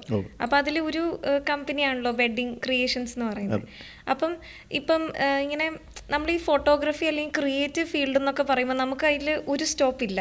പല ഡെസ്റ്റിനേഷൻസ് ആണല്ലോ, നമ്മൾ മാറിക്കൊണ്ടിരിക്കണമല്ലോ എപ്പോഴും. അപ്പോൾ ഈ ഓരോ ട്രെൻഡ് അനുസരിച്ച് മാറുമ്പോൾ വാട്ട് ആർ ദ ചാലഞ്ചസ് എന്തൊക്കെയാണ്, അതിലോട്ട് എങ്ങനെ പെട്ടെന്ന് അഡാപ്റ്റ് ചെയ്ത് വരുന്നത്? ഇപ്പോൾ എൽസോൾ ക്രിയേഷൻസ് എന്ന വെഡ്ഡിംഗ് ഫോട്ടോഗ്രാഫിയെ സംബന്ധിച്ചിടത്തോളം ഞങ്ങളുടെ ടീം കാണുന്നത് ഈ ഇൻഡസ്ട്രിയിലെ തന്നെ ഒരു 3 മെയിൻ ചലഞ്ചസ് ആണ് നമ്മൾ മനസ്സിലാക്കുന്നത്. അപ്പോൾ ആ 3 ചലഞ്ചസിനും പ്രോപ്പറായിട്ടുള്ള സൊല്യൂഷൻ കൊടുത്താൽ തന്നെ ഒരു കസ്റ്റമർ ഈസി ആയിട്ട് ഹാപ്പി ആകുകയും റിപ്പീറ്റഡ് ഓർഡേഴ്സ് നമുക്ക് കിട്ടുകയും ചെയ്യുന്നുള്ള കാര്യം അത് പ്രൂവൺ ആണ്. കാരണം നമ്മുടെ റിപ്പീറ്റഡ് ഓർഡേഴ്സ് എല്ലാം വരുന്നത് ഞങ്ങൾ ഈ 3 കാര്യങ്ങളിൽ മാത്രമാണ് മെയിനായിട്ട് കോൺസെൻട്രേറ്റ് ചെയ്യുന്നത്. ഒന്ന്, നമ്മൾ ക്വാളിറ്റിയിൽ ഒരു രീതിയിലും ഉള്ള കോംപ്രമൈസിന് നിൽക്കത്തില്ല. നമ്മുടെ ഇൻസ്റ്റാഗ്രാം പേജിൽ കിടക്കുന്ന ഫോട്ടോസ് എടുത്ത അതേ റേഞ്ചിലുള്ള നിലവിൽ മാർക്കറ്റിലുള്ളതിൽ ഏറ്റവും ടോപ്പ് ക്യാമറ ഉപയോഗിക്കുന്ന അല്ലെങ്കിൽ പല സെലിബ്രിറ്റി വെഡ്ഡിങ് ഉൾപ്പെടെ എടുത്ത് എക്സ്പീരിയൻസ്ഡ് ആയിട്ടുള്ള പ്രീമിയം ഫോട്ടോഗ്രാഫേഴ്സാണ് നമുക്ക് വേണ്ടി വർക്ക് ചെയ്യുന്നത്. അപ്പോൾ കറക്റ്റ് മൊമെൻറ്റിൽ ക്യാമറയിൽ തന്നെ കളറിങ്ങും എല്ലാം പ്രോപ്പറായിട്ട് ചെയ്ത് ക്യാപ്ചർ ചെയ്യാൻ കേപ്പബിൾ ആയിട്ടുള്ള ഹൈലി പ്രൊഫഷണൽസിനെ വെച്ചാണ് നമ്മൾ എല്ലാ വെഡ്ഡിങ്ങും കവർ ചെയ്യുന്നത്. കാരണം ഇത് ഒരിക്കലും റീക്രിയേറ്റ് ചെയ്യാൻ പറ്റില്ലാത്ത അവരുടെ ലൈഫിലെ ഒരു മെയിൻ മൊമെൻ്റാണ്. അപ്പോൾ ആ ഒരു ക്വാളിറ്റിയുടെ, അതിപ്പോൾ എഡിറ്റിങ്ങിലാണെങ്കിലും ശരി, നമ്മുടെ ഇൻഹൗസ് ടീമാണ് ഫോട്ടോസ് ആയാലും ശരി, വീഡിയോസ് ആയാലും ശരി, ആൽബം ഡിസൈനിങ് ഉൾപ്പെടെയുള്ള കംപ്ലീറ്റ് ആക്ടിവിറ്റിയിൽ നമ്മൾ ഒരു കാര്യം പോലും പുറത്തു കൊടുത്ത് ചെയ്യിക്കുന്ന പരിപാടിയില്ല. എല്ലാം നമ്മുടെ ഇൻഹൗസ് ടീം തന്നെയാണ് ചെയ്യുന്നത്. അപ്പോൾ അതുകൊണ്ട് ഒന്നാമത്തെ പോയിൻ്റ് ഈ പറഞ്ഞ പോലെ ക്വാളിറ്റിയിൽ നമ്മൾ ഒരു കോംപ്രമൈസിനും ഇതുവരെ നിന്നിട്ടില്ല, മുമ്പോട്ടും അത് നമ്മൾ നിൽക്കില്ല. രണ്ടാമത് കമ്മ്യൂണിക്കേഷൻ്റെ ഒരു വലിയ ഗ്യാപ്പാണ് പലപ്പോഴും ക്ലയൻസിന് ഒത്തിരി എക്സ്പെക്റ്റേഷൻ കാണും. പ്രത്യേകിച്ച് ഇപ്പോഴത്തെ തലമുറ അവർ ഇൻസ്റ്റാഗ്രാമിൽ പല റീൽസ് കാണും. അപ്പോൾ ഈ റീൽ എൻ്റെ വെഡ്ഡിങ്ങിൽ റീക്രിയേറ്റ് ചെയ്യണമെന്ന് ആഗ്രഹം ഉണ്ടാവും, അല്ലെങ്കിൽ ഒരു ഡിഫറെൻറ്റ് കോൺസെപ്റ്റിൽ അവർക്ക് ഒരു സേവ് ദ ഡേറ്റ് ഷൂട്ട് ചെയ്യണമെന്നൊക്കെ ആഗ്രഹം ഉണ്ടാവും. അങ്ങനെ ഒരുപാട് ആഗ്രഹങ്ങളും പ്രതീക്ഷയോടും കൂടിയായിരിക്കും ഇവരൊരു വെഡ്ഡിങ് കമ്പനീനെ അപ്രോച്ച് ചെയ്യുന്നത്. സംഭവിക്കുന്നത് പലപ്പോഴും ഒരു സിംഗിൾ പോയിൻ്റ് ഓഫ് കോൺടാക്റ്റ് ആവുന്നത് കൊണ്ട് തന്നെ ഇവരുടെ ഐഡിയയും ഇവരുടെ ഉള്ളിലുള്ള കാര്യങ്ങളും പ്രോപ്പറായിട്ട് അവരോട് കമ്മ്യൂണിക്കേറ്റ് ചെയ്യാൻ പറ്റാതെ വരാറുണ്ട്. അപ്പോൾ അതിന് ഞങ്ങൾ കാണുന്ന ഒരു സൊല്യൂഷൻ, നമ്മളൊരു വാട്സപ്പ് ഗ്രൂപ്പ് ക്രിയേറ്റ് ചെയ്ത് ആ ഗ്രൂപ്പിൽ ക്ലയൻറ്റിനെ ആഡ് ചെയ്ത് മുമ്പോട്ട് ആ ഒരു ഫംഗ്ഷൻ കഴിഞ്ഞ് അവരുടെ ഡെലിവറബിൾസ് ഡെലിവറി ചെയ്യുന്നത് വരെ ഫുൾ കാര്യങ്ങളിൽ നമ്മുടെ ഫുൾ ടീമിൻ്റെ സപ്പോർട്ടും ഹെൽപ്പ് ഇവർക്കുണ്ടാവും. ആ ഒരു കമ്മ്യൂണിക്കേഷൻ്റെ ഗ്യാപ്പ് യാതൊരുവിധ രീതിയിലും നമ്മൾ മുഴുവൻ ക്ലിയർ ചെയ്താണ് പോകുന്നത്. ഈ വാട്സപ്പ് ഗ്രൂപ്പിൽ പ്രോപ്പറായിട്ടുള്ള കമ്മ്യൂണിക്കേഷൻ നടന്നിട്ടുണ്ട്. ഇപ്പോൾ എന്നെ ഫോണിൽ കിട്ടിയില്ല എന്നുണ്ടെങ്കിൽ എൻ്റെ കീഴിൽ നമുക്ക് 3 ഡിപ്പാർട്ട്മെൻറ്റ് നോക്കുന്ന മാനേജേഴ്സ് ഉണ്ട്. അവരുടെ കീഴിൽ കസ്റ്റമർ റിലേഷൻ എക്സിക്യൂട്ടീവ്സും പോസ്റ്റ് പ്രൊഡക്ഷൻ അസിസ്റ്റൻസ് ഉൾപ്പെടെയുള്ള ഫുൾ ടീമിൻ്റെ ഹെൽപ്പും സപ്പോർട്ടും ഇവർക്ക് അവൈലബിൾ ആയിരിക്കും. ഇനി മൂന്നാമത്തെ കേസ്, ഈ വെഡ്ഡിങ് ഫോട്ടോഗ്രാഫിയിലെ ഏറ്റവും മെയിൻ ചലഞ്ച് ഡെലിവറബിൾസ് ലാഗ് ആകുന്നതാണ്. ആ ഒരു ഫോട്ടോസ് ആയാലും ശരി, വീഡിയോസ് ആയാലും ശരി, ഫംഗ്ഷൻ കഴിഞ്ഞാൽ സെയിം ഡേയിലോ നെക്സ്റ്റ് ഡേയിലോ അല്ലെങ്കിൽ ആ ഒരു ആഴ്ചയിലൊക്കെ തന്നെ അതിൻ്റെ ഒരു ഇത് നിൽക്കത്തുള്ളൂ. അത് കഴിഞ്ഞ് കഴിയുമ്പോഴത്തേക്കും പിന്നീട് ഇത് പഴയതായിപ്പോയി അല്ലെങ്കിൽ ആൽബമൊക്കെ ഒത്തിരി ലാഗായി കഴിയുമ്പോൾ ഇവർ തന്നെ മടുക്കും. ഇനിയിപ്പോൾ കിട്ടിയിട്ട് എന്തിനാ ഇത്രയും നാളായില്ലേ. നിങ്ങൾക്കത് റെക്കോർഡുണ്ടെന്ന് തോന്നുന്നു. ഒരു കല്യാണത്തിന് ഞാൻ കണ്ടാണ്, വെഡ്ഡിങ് ഡേയുടെ അന്ന് വൈകിട്ട് തന്നെ ഫസ്റ്റ് നൈറ്റിന് മുമ്പായിട്ട് തന്നെ ആൽബം കൊടുത്തു. അത് വേറെ കമ്പനികൾ കൊടുത്തിട്ടുണ്ട്. ആ റെക്കോർഡ് വെച്ചാൽ ഞങ്ങൾ തിരുത്തി എഴുതി. വെഡ്ഡിങ് ഡേയിൽ കല്യാണം കഴിഞ്ഞ് പെണ്ണും ചെറുക്കനും റിസപ്ഷൻ ഓഡിറ്റോറിയത്തിലായിരിക്കുമ്പോൾ ഞങ്ങൾ ആൽബം കൊടുത്തു. മറ്റേത് ഞങ്ങൾ ഫസ്റ്റ് നൈറ്റിനാണ് കൊടുത്തത്. ഇത് അവർ സർപ്രൈസ്. അപ്പം റീസെൻ്റ്ലി ഇത്തിത്താനത്ത് നടന്ന ഒരു വെഡ്ഡിങ്ങിൽ നമ്മൾ ആ റെക്കോർഡും തിരുത്തി എഴുതി. അവർ പള്ളിയിൽ നിന്ന് പരിപാടി കഴിഞ്ഞ് ഓഡിറ്റോറിയത്തിൽ വന്ന് കേക്ക് കട്ടിങ്ങും വൈൻ റോസ്റ്റിംഗ് എല്ലാം കഴിഞ്ഞ് സ്റ്റേജ് ഫോട്ടോ എടുത്ത് തുടങ്ങിയപ്പോൾ അവരുടെ ആൽബം നമ്മൾ കൊടുത്തു. അപ്പം ഡെലിവറബിൾസിൻ്റെ സൈഡിൽ, ഡെലിവറിയുടെ സൈഡിൽ നമ്മൾ ആ ഒരു ഇതാണ് ഫോളോ ചെയ്യുന്നത്. കാരണം ഫംഗ്ഷൻ കഴിഞ്ഞാൽ സെയിം ഡേ അല്ലെങ്കിൽ നെക്സ്റ്റ് ഡേ ഇവർക്ക് വേണ്ട ഫോട്ടോസ് ആയാലും റീൽസ് ആയാലും ഇൻസ്റ്റാഗ്രാമിലോ ബാക്കിയുള്ള ഫാമിലി ഗ്രൂപ്പിലോ ഒക്കെ ഷെയർ ചെയ്യാൻ പാകത്തിന് കൊടുത്തിട്ടുണ്ടെന്ന് ഉറപ്പ് വരുത്തും. ഈ ആൽബത്തിൻ്റെ ഡെലിവറി പോലും നമ്മൾ മാക്സിമം പറയുന്നത് ഒരു 20 ഡേയ്സാണ്. ഫോട്ടോ സെലക്ഷൻ കഴിഞ്ഞാൽ ഒരു 20 ഡേയ്സിനുള്ളിൽ നമ്മൾ കംപ്ലീറ്റ് മെറ്റീരിയൽ ഡെലിവറി ചെയ്തെന്ന് ഉറപ്പ് വരുത്തും. അപ്പോൾ ആ ഒരു സിസ്റ്റമാണ്. ഈ ഒരു 3 ചലഞ്ചസ് ആണ് ഞങ്ങളെ സംബന്ധിച്ചിടത്തോളം ഇപ്പോൾ ഇൻഡസ്ട്രിയിൽ മെയിനായിട്ട് നിൽക്കുന്നത്. ഈ 3 എണ്ണത്തിന് നമ്മൾ സൊല്യൂഷൻ കൊടുക്കുന്നത് ഈ രീതിയിലാണ്. ഇപ്പം റോബിൻ ചേട്ടൻ പറഞ്ഞു ഒരു ക്രിയേറ്റീവ് ഫീൽഡിലുള്ള ഒരു ചാലഞ്ചസ് ആണ്. അപ്പം സോളാർ പോലത്തെ ഇത്രയും കോംപ്ലിക്കേറ്റഡ് ആണല്ലോ ബിസിനസ്. അപ്പം അത്രയും വലിയൊരു കോംപ്ലിക്കേറ്റഡ് ബിസിനസ് തുടങ്ങുമ്പം ഫേസ് ചെയ്ത ചാലഞ്ചസ് അതെങ്ങനെയാണ് ഓവർകം ചെയ്തത്? നമുക്ക് എല്ലാ ബിസിനസ്സിനും അതിൻ്റേതായ കോമ്പറ്റീഷൻസും ചലഞ്ചസും പ്രശ്നങ്ങളും ഉണ്ട്. അപ്പോൾ അവിടെ നമ്മൾ തുടങ്ങിയ സമയത്ത് ഉണ്ടായിരുന്ന ഒന്നാമത്തെ പ്രധാന ചലഞ്ച് നമുക്ക് കാണിക്കാൻ റെഫറൻസ് ഇല്ലായിരുന്നു. നമ്മളൊരിടത്ത് ചെന്ന് പറയുമ്പോൾ അവരാദ്യം ചോദിക്കുന്നത്, നിങ്ങൾ ഈ സിസ്റ്റം വേറെ എവിടെയെങ്കിലും ചെയ്തിട്ടുണ്ടോ? ഇതിന് റെഫറൻസ്, ഇത് 1 വർഷമായ സിസ്റ്റം ഉണ്ടോ, 2 വർഷമായ സിസ്റ്റം ഉണ്ടോ? നിങ്ങൾ പറയുന്നു ഇതിന് 5 വർഷം വാറണ്ടി, 10 വർഷം വാറണ്ടി, ഇത് കിട്ടുമെന്ന് തന്നെ ഉറപ്പ്, ഇത്ര നാൾ നിൽക്കുമോ, നിങ്ങളിവിടെ കാണുമോ, അല്ലെ നിർത്തി നിങ്ങൾ വല്ല ഗൾഫിൽ പോയെന്നെ എടുക്കും. അത്തരത്തിൽ ഒരു റെഫറൻസ് ഇല്ലായ്മയായിരുന്നു തുടക്കത്തിൽ നമ്മൾ ഫേസ് ചെയ്തിരുന്ന വലിയൊരു ചലഞ്ച്. അപ്പം ഞാനിപ്പോഴും ഓർക്കുന്നു, എടത്തുവായാലൊരു കസ്റ്റമറോട് സംസാരിച്ചുകൊണ്ടിരുമ്പം ഒരു കാഷ്വലി റിലേഷൻ ബിൽഡായി. ഇപ്പോൾ റിലേഷൻ ബിൽഡായതുകൊണ്ട് അവർ ഓപ്പണായിട്ട് ഫ്രീ ആയിട്ട് പറയാനുള്ള ധൈര്യം ഉണ്ടായിരുന്നു. അപ്പോൾ ഞാൻ കസ്റ്റമറോട് പറഞ്ഞു, സാറ് വർക്ക് തന്നാൽ എനിക്കൊരു റെഫറൻസായി, പിന്നെ ഇവിടെ ഇനി എനിക്ക് സാറിനെ കാണിക്കാം. അപ്പം അങ്ങനെ വരെ ഓപ്പണായിട്ട് ഞാൻ പറഞ്ഞു. കമ്പനി ജോലിക്ക് കയറുമ്പോഴത്തെ എക്സ്പീരിയൻസ് ഉണ്ടെങ്കിൽ ജോലി തരാം, ജോലി കിട്ടണമെങ്കിൽ എക്സ്പീരിയൻസ് എന്ന് പറഞ്ഞ പോലെ. അപ്പോൾ അതായിരുന്നു തുടക്കത്തിൽ ഉണ്ടായിരുന്ന ഒരു ചലഞ്ച്. ഈവൻ മറ്റൊരു വേർഷൻ പറഞ്ഞാൽ ഇതിന് ഇൻവെസ്റ്റ്മെൻറ്റ് കൂടുതൽ വേണമല്ലോ തുടക്കം. ഇപ്പം ഞാൻ പറഞ്ഞു ഏതൊരു സാധാരണ കുടുംബത്തിന് അഫോർഡബിൾ എന്നുള്ളൊരു സ്റ്റേജിലേക്ക് എത്തിയെങ്കിലും അന്ന് അഫോർഡബിലിറ്റിയുടെ ലിമിറ്റേഷൻസ് കൂടുതലായിരുന്നു. ഇത്രയും കോസ്റ്റ് 2 ലക്ഷം 3 ലക്ഷം രൂപ മുടക്കാൻ കപ്പാസിറ്റി വേണം. പിന്നെ അതിൻ്റെ ആ ROEയും ഇൻവെസ്റ്റ്മെൻറ്റിൻ്റെ ലാഭവും ഒക്കെ വെച്ചിട്ടുള്ള കണക്കുമൊക്കെ വെച്ചിട്ട് അന്ന് ഇൻവെസ്റ്റ് ചെയ്യാനുള്ളവരുടെ എണ്ണം മിനിമം ആയിരുന്നു എന്നുള്ളത്. അപ്പോൾ അവിടെ പലരും ഇതെല്ലാം കേട്ട് കൊള്ളാം, സംഭവം എല്ലാം കൊള്ളാം, പക്ഷെ ഇത്ര പൈസയാവുമല്ലേ, അപ്പം വേണ്ട കുറച്ച് കഴിയട്ടെ. അപ്പോൾ അങ്ങനെ ആ കറക്റ്റ് ആളെ കണ്ടെത്താനൊരു ചലഞ്ച് ഉണ്ടായിരുന്നു. അപ്പം അവിടെ ഞാൻ ഓർക്കുന്ന ഒരു 2 സക്സസ് സ്റ്റോറി ഞാൻ ഇപ്പോഴും എല്ലായിടത്തും പറയാറുള്ളൊരു എക്സാമ്പിൾ. ഒന്ന് കോഴഞ്ചേരിയിലൊരു ജോർജ് മാത്യു എന്ന് പറയുന്ന കസ്റ്റമർ. അപ്പോൾ അദ്ദേഹം നമ്മൾ 2-3 മീറ്റിംഗ് ഞാൻ പോയി കണ്ട് സംസാരിച്ച് അപ്പോയിൻമെൻ്റൊക്കെ റിപ്പീറ്റ് ചെയ്ത് കഴിഞ്ഞ് ലാസ്റ്റ് സ്റ്റേജ് ആയപ്പോൾ ഇത്രയും പൈസയൊക്കെ ആകുമല്ലേ. അവസാനം പുള്ളി പറഞ്ഞു, ടിൻസു സത്യം പറഞ്ഞാൽ ഇത് ഭയങ്കര ചിലവാണ്, എൻ്റെ ഇതൊരു 4000 രൂപ 3000 രൂപ മേളിൽ കറണ്ട് ബില്ല്. അന്നത്തെ കാലത്ത് ഇപ്പോൾ ഒരു 2000 കറണ്ട് ബില്ല് ഉപയോഗിക്കുന്നവർക്ക് ലാഭകരമായിട്ടുള്ള സ്റ്റേജിലെത്തി. എങ്കിലും അന്നൊരു 4000-5000 രൂപ മേളിൽ കറണ്ട് ബില്ലുള്ളവർക്ക് ലാഭമാകത്തുള്ളായിരുന്നു. അപ്പോൾ എനിക്കിത് വെച്ച് ശരിക്കും പറഞ്ഞു കഴിഞ്ഞാൽ വലിയ സാമ്പത്തിക ലാഭം ഉണ്ടോ എന്ന് ചോദിച്ചാൽ ഇല്ല. അതുകൊണ്ട് എനിക്കിത് ഡ്രോപ്പ് ചെയ്യുക എന്നാണ് എൻ്റെ ആഗ്രഹം. പക്ഷേ ടിൻസുവിൻ്റെ ഈ ഒരു എഫേർട്ടും ഇതിനു വേണ്ടി ഇട്ട ഒരു കമ്മിറ്റ്മെൻറ്റും കൊണ്ട് എനിക്ക് നിനക്കൊരു ബിസിനസ് തരാതെ പറ്റത്തില്ല, അതുകൊണ്ട് ഒരെണ്ണം വെച്ചോ എന്ന് പറഞ്ഞ് എനിക്ക് ഓർഡർ തന്നു. അതുപോലെ തന്നെ പുതുപ്പള്ളിയിലുള്ള ഒരു ആനയൊക്കെ വളർത്തുന്ന, എനിക്കൊന്ന് ഇപ്പോഴും ഉണ്ടെന്ന് തോന്നുന്നു, ഇപ്പോഴും സേതു എന്ന് പറയുന്ന ഒരു ആന. അപ്പോൾ അങ്ങനെ ഒരു ആനക്കച്ചവടം തന്ന പോത്തൻ വർഗീസ് എന്ന് പറയുന്ന ഒരാളുണ്ട് പുതുപ്പള്ളി. അപ്പോൾ ആളുടെ ഇതുപോലെ കണ്ട് കൊട്ടേഷനൊക്കെ കൊടുത്ത് സംസാരമൊക്കെ കഴിഞ്ഞ് കഴിഞ്ഞപ്പോഴത്തേനും ലാസ്റ്റ് ആൾ പറഞ്ഞു, അത് ടിൻസു എനിക്ക് കാര്യങ്ങളെല്ലാം ഇഷ്ടപ്പെട്ടു, സംഭവമൊക്കെ കൊള്ളാം, നിൻ്റെ കൊട്ടേഷനും കാര്യങ്ങളൊക്കെ ഓക്കെ, നിനക്കിത് തരണമെന്നുണ്ട്, പക്ഷേ എൻ്റെ വീട് പണിയുന്ന എറണാകുളത്തുള്ള ഇന്ന ആർക്കിടെക്റ്റാണ്. അപ്പോൾ അവർ ഉള്ള കാര്യം പറയാമല്ലോ, ഞാൻ കയറി താമസത്തിന് തവി ഇളക്കാൻ വേണ്ടി മേടിക്കുന്ന തവി അവർ പറയാത്ത മേടിച്ച പ്രശ്നമാണ്, അതുവരെ അവരാണ് തീരുമാനിക്കുന്നത്. അപ്പോൾ അതുകൊണ്ട് അവർ സോളാർ ഇന്ന കമ്പനി ഇന്നത് എറണാകുളത്തുനിന്ന് ഒരു ടീമിൻ്റെ വെക്കാൻ പറഞ്ഞേക്കുക, അതുകൊണ്ട് നിന്നെ എനിക്കൊന്ന് വിഷമിപ്പിക്കേണ്ടി വരും, ഈ വീട്ടിലെ വർക്ക് തരാൻ പറ്റുന്നില്ല, പക്ഷേ എന്നാലും എനിക്കങ്ങോട്ട് മുഴുവനായിട്ട് നിന്നെ ഉപേക്ഷിക്കാൻ പറ്റുന്നില്ല, അതുകൊണ്ട് ഈ തൊട്ടിപ്പുറത്തെ എൻ്റെ പഴയ വീട്ടിൽ ഒരെണ്ണം നീ അങ്ങ് വെച്ചോളാം. അങ്ങനെ പറഞ്ഞിട്ട് പുള്ളിക്ക് വലിയ അത്യാവശ്യം ഇല്ലാഞ്ഞ് കിട്ടും വേണേൽ വെക്കാം, അല്ലെങ്കിൽ ഞാനത് വാടകയ്ക്ക് കൊടുത്താണല്ലോ എനിക്കത് ഉപകാരപ്പെടുമെന്ന് പറഞ്ഞ് വേറൊരു വർക്ക് നമുക്ക് തന്നിട്ടുണ്ടായിരുന്നു. അപ്പോൾ നമ്മളാ ഇടുന്ന എഫേർട്ടിനും കമ്മിറ്റ്മെൻറ്റിനും നമുക്ക് റിസൾട്ട് വരുന്നുണ്ടെന്നുള്ള ചില എക്സാമ്പിൾസാണ്. അപ്പം ചലഞ്ചസ് ഓഫ് കോഴ്സ് ഇങ്ങനെ 1 by 1 ആയിട്ട് വന്നുകൊണ്ടേയിരിക്കും. ഇപ്പോഴത്തെ ഒരു ചലഞ്ച് ഞങ്ങൾ നോക്കുമ്പോൾ പ്രൈസിങ് ആണ്. അപ്പം ഒരു വലിയ പ്രൊജക്റ്റിലേക്ക് വരുമ്പോൾ ഒരു 500 കിലോവാട്ടോ 100 കിലോവാട്ടോ പ്രൊജക്റ്റ് ആണെങ്കിൽ എൽസോൾ എന്ന് പറയുന്ന കമ്പനിയുടെ ക്രെഡിബിലിറ്റിയും ബ്രാൻഡ് വാല്യൂവും എക്സ്പീരിയൻസും പ്രൊഫഷണലിസവും അല്ലെ നമ്മുടെ ക്ലയൻറ്റൽസും ഒക്കെ ഉപകാരപ്പെടും നമ്മളെ ആ ഓർഡറിലേക്ക് എത്തിക്കാൻ. പക്ഷേ ഇപ്പോഴും ചെറിയ സിസ്റ്റംസ് നമ്മൾ ഒത്തിരി ചെയ്യുന്നുണ്ട്. റെസിഡൻഷ്യൽ പ്രോജക്ട്സ് ആണ് പ്രൈമറി ഫോക്കസ് സ്റ്റിൽ നമ്മുടെ ഓൾ ഇന്ത്യ ലെവലിൽ. അപ്പോൾ ഈ റെസിഡൻഷ്യൽ സെഗ്മെൻറ്റിലേക്ക് വരുമ്പോൾ ചെറിയ കമ്പനീസ് ചിലപ്പോൾ കോസ്റ്റ് ഒത്തിരി കുറച്ച് ചെയ്യുന്നുണ്ടാവും, അല്പം ചിലപ്പം ക്വാളിറ്റിയിൽ കോംപ്രമൈസ് ചെയ്യുന്നുണ്ടാവും, അല്ലെ ആഫ്റ്റർ സെയിൽസ് കൊടുക്കുന്നതിൽ കോംപ്രമൈസ് ചെയ്യുന്നുണ്ടാവും.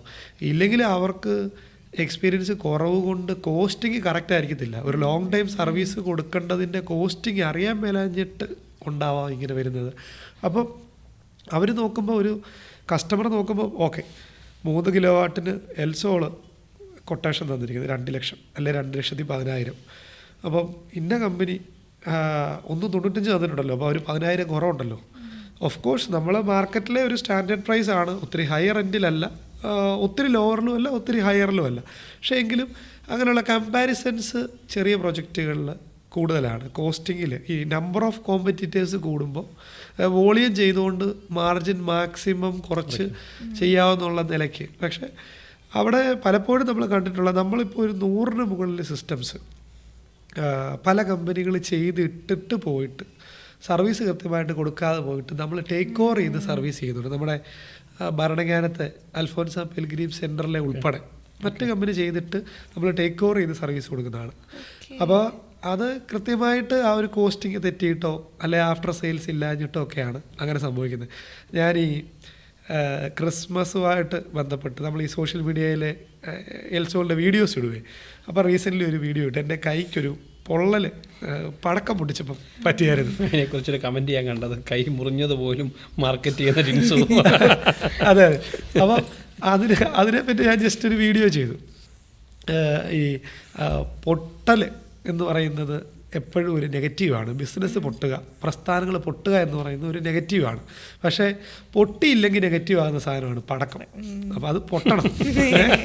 അപ്പോൾ അതിൽ ഞാൻ ഈ പൂത്തിരി കത്തിച്ചപ്പം അത് പൊട്ടേണ്ടതല്ല, പക്ഷേ അത് പൊട്ടി. അങ്ങനെയാണ് പൊള്ളൽ സംഭവിച്ചത്. അപ്പോൾ അതിൻ്റെ എക്സാമ്പിൾ ഇങ്ങനെ പറഞ്ഞപ്പോൾ ഞാൻ എക്സ്പ്ലെയിൻ ചെയ്യുന്നുണ്ട്. അതായത് നമ്മൾ ഒരു സ്ട്രക്ചർ ചെയ്ത് കറക്റ്റായിട്ട് ഇവാലുവേറ്റ് ചെയ്ത് നമ്മുടെ ഈ 8 വർഷത്തെ എക്സ്പീരിയൻസും കൊണ്ട് ആണ് നമ്മൾ ഓരോ സിസ്റ്റത്തെയും സമീപിക്കുന്നത്, ഓരോ കസ്റ്റമറെയും സമീപിക്കുന്നത്.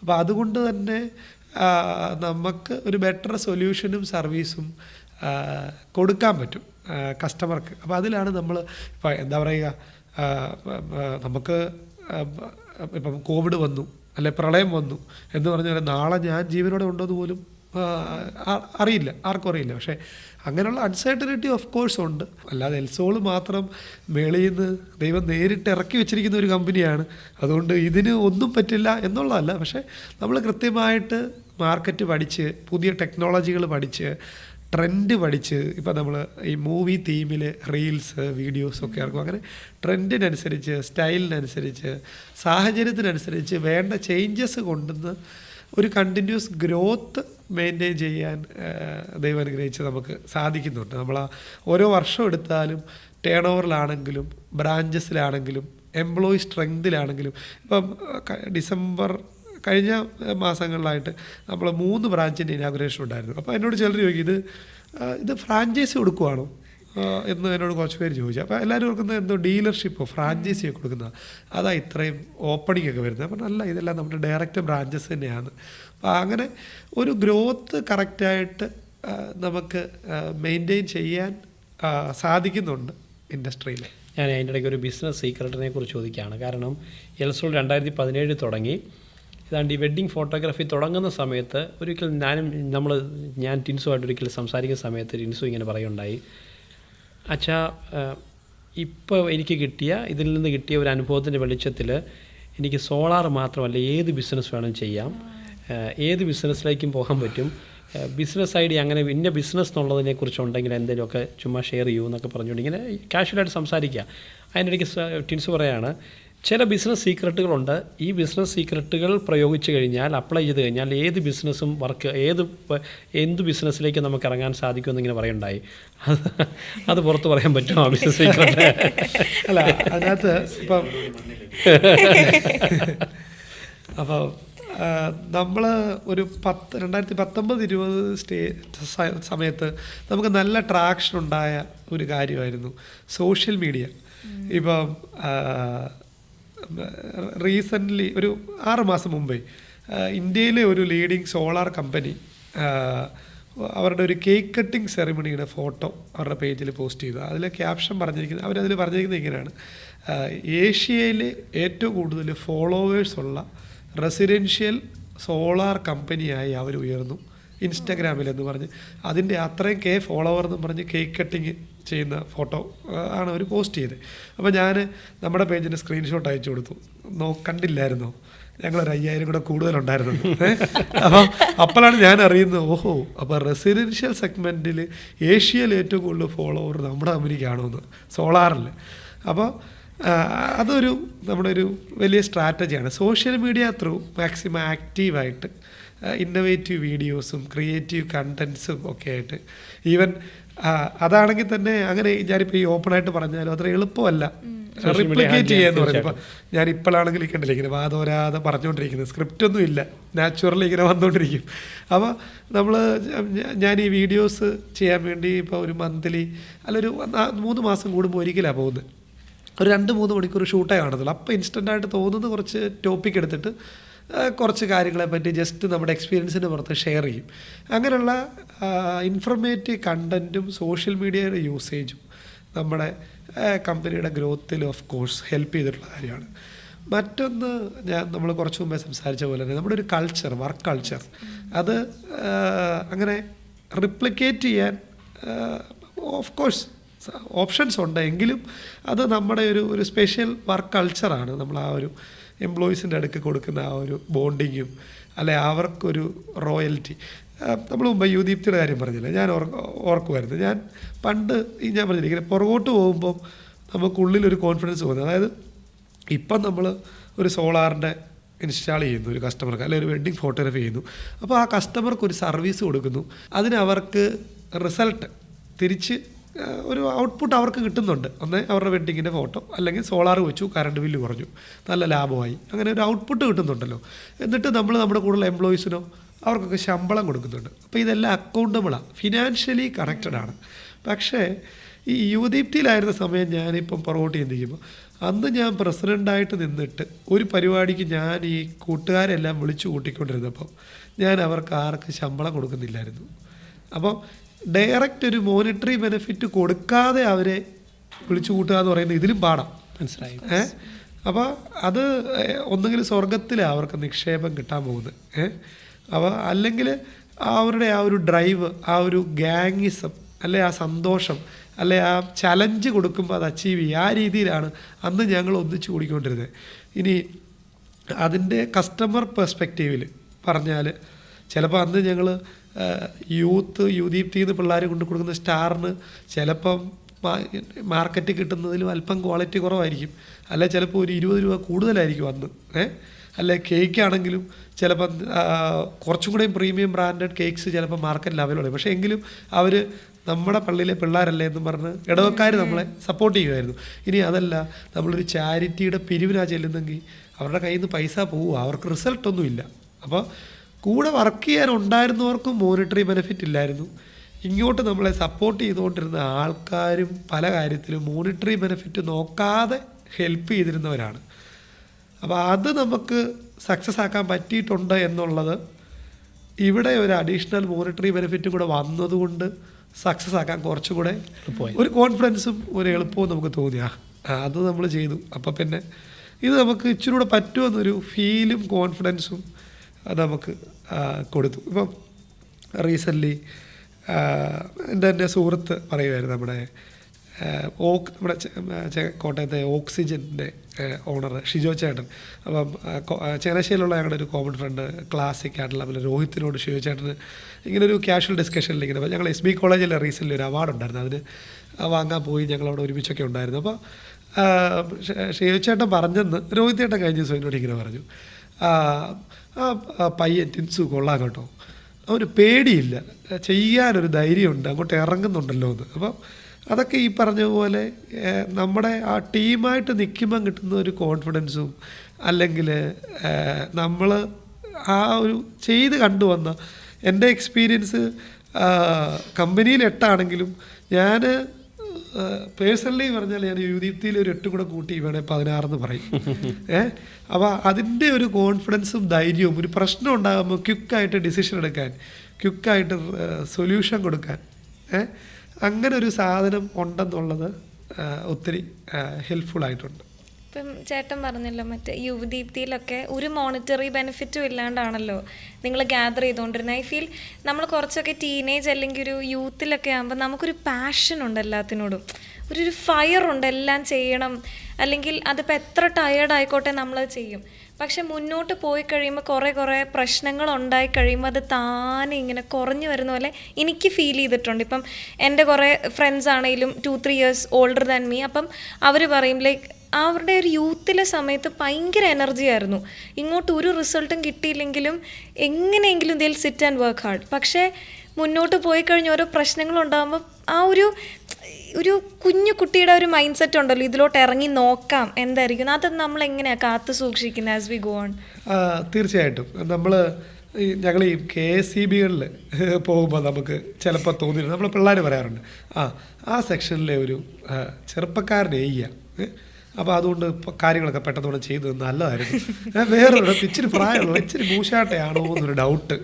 അപ്പോൾ അത് പ്രായം കൂടുമ്പോൾ നമ്മുടെ സ്റ്റൈല് അല്ലെ വർഷങ്ങൾ കൂടുമ്പോൾ ഈ പ്രായം കൂടുമ്പോൾ ചിലർക്ക് നമുക്ക് ചെറുപ്പത്തിലുണ്ടായിരുന്ന ചുറുചുറുക്കും ആ ഒരു എനർജി ആ പോസിറ്റിവിറ്റിയും ചില ആളുകൾക്ക് നഷ്ടപ്പെടുന്നുണ്ട്. അത് ഓഫ് കോഴ്സ് സംഭവിക്കാറുണ്ട്. അത് ഉണ്ടാവാതിരിക്കാൻ എനിക്ക് തോന്നിയിട്ടുള്ള അല്ല ഞാൻ ചെയ്യുന്നതെന്ന് പറഞ്ഞാൽ നമ്മൾ ഒരു യൂണിവേഴ്സൽ ആയിട്ടുള്ളൊരു തോട്ടാണ്. നമ്മുടെ സ്വഭാവം എന്ന് പറയുന്നത് നമ്മുടെ കൂടെയുള്ള 5 ഫ്രണ്ട്സിൻ്റെ ആവറേജ് ആയിരിക്കും. അല്ലെ നമ്മുടെ വെൽത്ത് എന്ന് പറയുന്നത് നമ്മുടെ കൂടെയുള്ള 5 ഫ്രണ്ട്സിൻ്റെ ആവറേജ് ആയിരിക്കും എന്നിങ്ങനെ പറയാറുണ്ട്. അപ്പം ഇത് പറയുമ്പോൾ അഞ്ജന ഭയങ്കര എക്സൈറ്റഡ് ആവുന്നു. കാരണം ഈ ഇൻ്റർവ്യൂ തുടങ്ങുന്നതിന് മുമ്പ് ഞങ്ങൾ തമ്മിൽ സംസാരിക്കുമ്പം ഈ നമ്മുടെ കൂടെയുള്ള 5 ഇതേ സെയിം സാധനം അഞ്ജന എന്നോട് പറയുണ്ടായി. അപ്പോൾ ഈ ടിൻസുവിനോട് ചോദിക്കണം, ഈ എൻ്റെ കൂടെയുള്ള ടിൻസുവിൻ്റെ കൂടെയുള്ള 5 പേര് ആരൊക്കെയാണ്. അപ്പം ഉണ്ടോ ഇത് പറയാതെ തന്നെ ടിൻസു ഓട്ടോമാറ്റിക്കായിട്ട് അതിലേക്ക് വരികയാണ്. അപ്പോൾ കൂടെയുള്ളവർ നമ്മൾ ആക്ച്വലി ഒഫീഷ്യലി കമ്പനി ഞാൻ മുമ്പേ പറഞ്ഞ പോലെ 3 എങ്കിലും അതായത് എൽസോൾ ക്രിയേഷൻസിൽ ഞങ്ങൾ ഫോട്ടോഗ്രാഫിയിൽ 4 പാർട്ട്നേഴ്സ്, ഞാൻ ലിജോ എന്ന് പറയുന്ന എൻ്റെ ഫ്രണ്ട്, ഞങ്ങൾ മീഡിയ വില്ലേജ് ഒരുമിച്ച് ഒരേ ബെഞ്ചിൽ BCom പഠിച്ചവരാണ് കേട്ടോ. ഞാൻ ലിജോ, പിന്നെ ലിബിൻ, റോബിൻ, 4 പേര്. സോളാറിൻ്റെ എൽസോൾ പവർ സൊല്യൂഷൻസ് പ്രൈവറ്റ് ലിമിറ്റഡിൽ ഞാനും ലിബിനും അതുപോലെ ലിജോയും എക്സിക്യൂട്ടീവ് ഡയറക്ടറാണ്, ഞങ്ങൾ 3 പേര്. സോളാറിന് തന്നെ ദുബായിൽ വേറൊരു കമ്പനിയാണ്, അവിടെ എൻ്റെ അളിയൻ ടിറ്റോയും കൂടെ പാർട്ട്ണറാണ്. UK റീസെൻ്റ്ലി തുടങ്ങിയ കമ്പനിയിൽ ടിറ്റോ, അവിടെ ആളുടെ പേര് ടിറ്റോ എന്നാണ്. അവിടെ ടിറ്റോ എന്ന് പറയുന്ന ഒരു ഫ്രണ്ട് കൂടെ, ആളും പണ്ട് ഇവിടെ നമ്മുടെ കമ്പനിയിൽ സൂപ്പർവൈസറായിട്ട് ഉണ്ടായിരുന്ന ആളാട്ടോ, പാർട്ട്ണറായിട്ട് വന്നത്. റോബിൻ ഒരു സമയത്ത് ഞങ്ങൾ ചെറുപ്പം തൊട്ട് സുഹൃത്തുക്കളാണെങ്കിലും അക്കൗണ്ട്സും കാര്യങ്ങളുമായിട്ട് മുമ്പേ പറഞ്ഞ പോലെ ആ ജുജേജിയുടെ ഗ്യാപ്പിൽ ഒന്ന് വന്നതാണ്. അത് കഴിഞ്ഞാണ് പാർട്ട്ണറായിട്ട് കൂടെ കൂടുന്നത്. ലിജോ സെയിൽസിൽ എക്സിക്യൂട്ടീവായിട്ട് വന്നതാണ്, അതിനുശേഷം സെയിൽസ് ഹെഡായി മാനേജർ പൊസിഷനിൽ വന്നു. ഇപ്പോൾ ലിജോയും എക്സിക്യൂട്ടീവ് ഡയറക്ടറാണ് കമ്പനിയുടെ. അങ്ങനെ ആണ് നമ്മുടെ ട്രേഡിംഗ് ഡിവിഷൻ. അതിൽ ഞാനും ലിബിനും എൻ്റെ വൈഫ് ശില്പ, ഞങ്ങൾ 3 പേരുമാണ് പാർട്ട്നേഴ്സായിട്ടുള്ളത്. ഇപ്പം ചെറുപ്പം തൊട്ട് റോബിൻ കൂടെ ഉണ്ടെന്ന് പറഞ്ഞ പോലെ തന്നെ ശില്പയാണെങ്കിലും ഒത്തിരി വർഷമായിട്ട് സൗഹൃദത്തിലും ഒക്കെ ആയിട്ടും കൂടെയുണ്ട്, കമ്പനിയിലും അല്ലാതെയൊക്കെ ആയിട്ട് പണ്ട് തൊട്ടേ കൂടെയുള്ളതാണ്. ചില പെണ്ണുങ്ങൾ കയറി വന്നാൽ ഐശ്വര്യമാണെന്ന് പറയാറുണ്ട്. ഞാൻ ഈ ടിൻസു കല്യാണം കഴിക്കുന്നതിന് മുന്നേ ടിൻസുവിനെ അറിയാമെന്നുകൊണ്ട് പറയുന്നതാണ്. ഈ ശില്പ ജീവിതത്തിലേക്ക് വന്നതിന് ശേഷമാണോ ഈ വിജയങ്ങളെല്ലാം? അപ്പം തീർച്ചയായിട്ടും ഒത്തിരി ചേഞ്ചസും. അപ്പം ഞാൻ വേറൊരു സിമ്പിളായിട്ട് ഓർക്കുമായിരുന്നു. അതായത് മുമ്പ് ഞാൻ പറഞ്ഞില്ല, എൻ്റെ വല്യപ്പനും അപ്പനും ഒക്കെ പ്രാർത്ഥിക്കുന്നതാണ്. അപ്പോൾ ശില്പയുടെ പേരൻസിൻ്റെ കേസിലേക്ക് വന്നാൽ ശില്പയുടെ മമ്മിയൊക്കെ എനിക്ക് തോന്നുന്നു ഇപ്പോൾ എൻ്റെ വല്യപ്പൻ അന്ന് പ്രാർത്ഥിക്കുന്ന പോലെ ഇപ്പോഴും പ്രാർത്ഥിക്കുന്നുണ്ട്. അത്രയും പ്രാർത്ഥിക്കുന്ന ഒരു ഫാമിലിയാണ്. അപ്പോൾ ഒരു കുടുംബം 2 കുടുംബം കൂടെ കൂടുമ്പോൾ അവരുടെയും പ്രാർത്ഥനയും അനുഗ്രഹവും, അല്ലെങ്കിൽ ശില്പയുടെ അങ്കിള, അമ്മയുടെ ആങ്ങള ഫാദർ ജോബി മൂലയിൽ, ജോജിരച്ചൻ പണ്ട് പറഞ്ഞിട്ടുണ്ട്, അച്ഛൻ്റെ ഇടവപ്പള്ളിയിൽ അന്ന് വന്ന് ആദ്യമായിട്ട് അച്ഛനെ പൗരോഹിത്യത്തിലേക്ക് കൊണ്ടുവരാൻ ഒരു ഡ്രൈവ് ചെയ്തിട്ടുള്ള എന്ന് പറഞ്ഞാൽ ജോബി അച്ഛനായിട്ട് ആദ്യത്തെ അപ്പോയിൻമെൻറ്റ് കിട്ടുന്ന അയർക്കുന്നം എൻ്റെ ഇടവപ്പള്ളിയിലാണ്. അപ്പോൾ അച്ഛന് ഈ അപ്പോയിൻമെൻറ്റ് കിട്ടുന്നതിൻ്റെ തലേ ആഴ്ചയൊന്ന് പരിചയപ്പെടാൻ വേണ്ടി രഹസ്യമായിട്ടൊന്ന് വരും. അപ്പോൾ അതിന് തലേ ആഴ്ചയായിരിക്കും പോകാൻ നിൽക്കുന്ന അച്ഛനോട് കാര്യങ്ങളൊക്കെ ചോദിച്ച് മനസ്സിലാക്കും. അപ്പോൾ അങ്ങനെ അച്ഛൻ എടവപ്പള്ളി പരിചയപ്പെടാൻ വേണ്ടി വരുമ്പോൾ ഞാനന്ന് അൾത്താരവാരന്മാരുടെ പ്രസിഡൻ്റ് ആയതുകൊണ്ട് തന്നെ ഈ പഴയ അച്ഛൻ പോകാൻ നിൽക്കുന്നതുകൊണ്ട് തന്നെ അച്ഛൻ്റെ മുറിയിലൊക്കെ ചില ജോലികളൊക്കെ പെട്ടി വായിക്കുക എന്നൊക്കെ പറഞ്ഞ് ഞാൻ ഫുൾ ടൈം അവിടെ ഉണ്ട്. ആ സമയത്താണ് ഈ ജോബിയച്ചനെ കൊണ്ട് വരുന്നത്. അച്ഛനെ പരിചയപ്പെടാൻ വേണ്ടി വരുമ്പോൾ ആ ഇടവകയിൽ ആദ്യം പരിചയപ്പെടുന്നതെന്ന് പറഞ്ഞാൽ ജോബിയച്ചൻ്റെ ആദ്യത്തെ പള്ളിയിൽ ആദ്യമായിട്ട് പരിചയപ്പെടുന്ന ഇടവക അംഗം കുഞ്ഞാട് ഞാനാണ്. അപ്പോൾ പിന്നീട് ഞാനിങ്ങനെ പഴയ അച്ഛൻ പരിചയപ്പെടുത്തി കരിപ്പിക്കാമ്പുറം അച്ഛനാണ്, അനിൽ കരിപ്പിക്കാമ്പുറം. അപ്പോൾ അച്ഛനിങ്ങനെ പരിചയപ്പെടുത്തി ഇവൻ സെമിനാരിൽ പോകാൻ നിൽക്കുകയാണെന്നൊക്കെ പറഞ്ഞ് ഇങ്ങനെ പരിചയപ്പെടുത്തി. അച്ഛൻ പിറ്റേ ആഴ്ച ചാർജ് എടുത്തതിന് ശേഷം ഉടനെ എന്നെ വിളിച്ചു. പിന്നെ അച്ഛനിങ്ങനെ ജോബി അച്ഛനെ കുറിച്ച് പറഞ്ഞപ്പോൾ ഒരു നല്ല ഓർമ്മ പറഞ്ഞതേ ഉള്ളൂ. മനസ്സിലായി. അപ്പോൾ അങ്ങനെ അവരുടെ ഒരു ഫാമിലി ആണെങ്കിലും ഒത്തിരി പ്രയർ ഓറിയൻറ്റഡ് ആയിട്ടുള്ള ഒരു ആണ്. അതുപോലെ തന്നെ ശില്പയാണെങ്കിലും ഇപ്പം ഞങ്ങൾ രണ്ടുപേരും പണ്ട് ജീസസ് യൂത്തിലൊക്കെ കുറച്ചൊക്കെ പോകുമായിരുന്നു. ഇപ്പം അങ്ങനെ ഉള്ള കമ്മ്യൂണിറ്റിയിലായിട്ടില്ല, അല്ലാതെ പള്ളിയിലും കാര്യങ്ങളായിട്ട് പ്രാർത്ഥനകളുണ്ട്. അപ്പോൾ ഞാൻ മുമ്പേ പറഞ്ഞ പോലെ ശില്പയാണെങ്കിലും പ്രയർ ലൈഫായിട്ടാണെങ്കിലും അല്ലെ സപ്പോർട്ടായിട്ടാണെങ്കിലും നമുക്ക് ചലഞ്ചസും പ്രശ്നങ്ങളും പറയുമ്പോഴാണെങ്കിലും ഓഫ് കോഴ്സ് ഒത്തിരി കൂടെയുണ്ട്, പിന്തുണച്ച് നിൽക്കുന്നുണ്ട്. ഒരു ലൈഫ് പാർട്ട്ണറായിട്ടും അതുപോലെ ബിസിനസ് പാർട്ട്ണറായിട്ടും ഒത്തിരി സപ്പോർട്ട് തീർച്ചയായിട്ടും അവളുടെ ഉണ്ട്. കാരണം ഇപ്പോൾ ഈ പറഞ്ഞ പോലെ ഈ ഓട്ടം എന്ന് പറയുമ്പോൾ ഈ മുമ്പേ പറഞ്ഞില്ലേ രാത്രി വരിക എന്ന് പറഞ്ഞ പോലെ എല്ലാ കാര്യങ്ങളിലും ഈ ഹാർഡ് വർക്ക് കൂടുമ്പോൾ ചിലപ്പോഴെങ്കിലും ഫാമിലിയുടെ ടൈമിൽ ചിലപ്പോൾ അല്പസ്വല്പം കുറവുകളുണ്ടാവാം. അപ്പോൾ ആ സാഹചര്യങ്ങളൊക്കെ അവർ മാനേജ് ചെയ്യണം, ബാലൻസ് ചെയ്യണം. അങ്ങനെയുള്ള സപ്പോർട്ട് കിട്ടുന്നുണ്ട്. പ്ലസ് അവൾ ഞങ്ങളുടെ കല്യാണത്തിന് ശേഷം ഓഫ് കോഴ്സ് കമ്പനിയിൽ ഒരു നല്ല ഡെവലപ്മെൻറ്റും ഗ്രോത്തും അത് ഈവൻ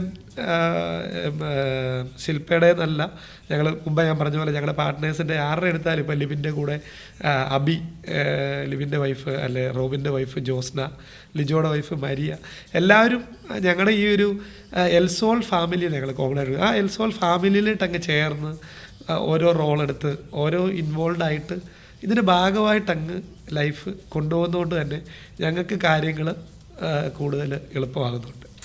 ഈ നിങ്ങളുടെ കഥ കേട്ടിരിക്കാൻ ഭയങ്കര രസമാണ്. അത് ഒരു പക്ഷേ എനിക്ക് ഇവരെ കുറച്ച് അറിയാവുന്നത് കൊണ്ട് ആണെങ്കിൽ പോലും ഞാൻ എക്സൈറ്റഡ് ആവുന്നുണ്ട് ഓരോ ചോദ്യത്തിന് നിങ്ങൾ ഉത്തരം പറയുമ്പോഴും. അഞ്ജന അങ്ങനെയാണെന്ന് വിചാരിക്കുന്നു. അഞ്ജനയ്ക്ക് നേരത്തെ പരിചയമില്ല അല്ലേ? ഒരു കാര്യം ചോദിക്കാനുള്ളത് ഈ സൗഹൃദങ്ങൾ എങ്ങനെയാണ് എന്ന് പറഞ്ഞാൽ ഇപ്പം പുതിയൊരു സ്റ്റാർട്ടപ്പിലേക്കൊക്കെ വരുന്ന കുട്ടികൾ, അതല്ലെങ്കിൽ ജോലിക്കൊക്കെ ആയിട്ട് വിദേശത്തേക്ക് പോകാമായിരുന്നു, നിങ്ങൾ പോയില്ല, നിങ്ങൾ ഇവിടെ തന്നെ നിന്നു. ഇതിൻ്റെ ഇടയ്ക്ക് സൗഹൃദം ഉള്ളത് കൊണ്ടാണ് ഇതെല്ലാം നിങ്ങൾക്ക് മെയിൻറ്റെയിൻ ചെയ്യാൻ. ബാല്യകാലത്തിൽ ദൈവം നമ്മുടെ അയൽവക്കക്കാരായി തന്ന കുട്ടികൾ തന്നെ നമ്മുടെ സുഹൃത്തുക്കളാകുന്നു. ജീവിതം മുമ്പോട്ട് പോകുമ്പോൾ അവരെ തന്നെ കൂടെ കൂട്ടുന്നു. ഈ സൗഹൃദത്തിന് വില കൽപ്പിക്കുന്നതുകൊണ്ടാണ്. അത് ടിൻസു മാത്രമല്ല, അങ്ങോട്ടും ഇങ്ങോട്ടും എല്ലാം വളരെ കണക്റ്റഡാണ് നിങ്ങളെല്ലാവരും. ഈ സൗഹൃദത്തിന് എന്തുമാത്രം ഇമ്പോർട്ടൻസ് ഉണ്ട് ജീവിതത്തിൽ? കുറച്ച് മുമ്പേ റോബിന് അവരുടെ ഒരു USP ക്രിയേഷൻസിൻ്റെ USPയുടെ പാർട്ടായിട്ടൊരിത് പറഞ്ഞായിരുന്നു, ഒരു നല്ല കമ്മ്യൂണിക്കേഷൻ.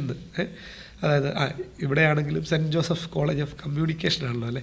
അപ്പോൾ ഈ കമ്മ്യൂണിക്കേഷൻ എന്ന് പറയുന്നത് സൗഹൃദത്തിൽ വളരെ ഇമ്പോർട്ടൻ്റ് ആണ്.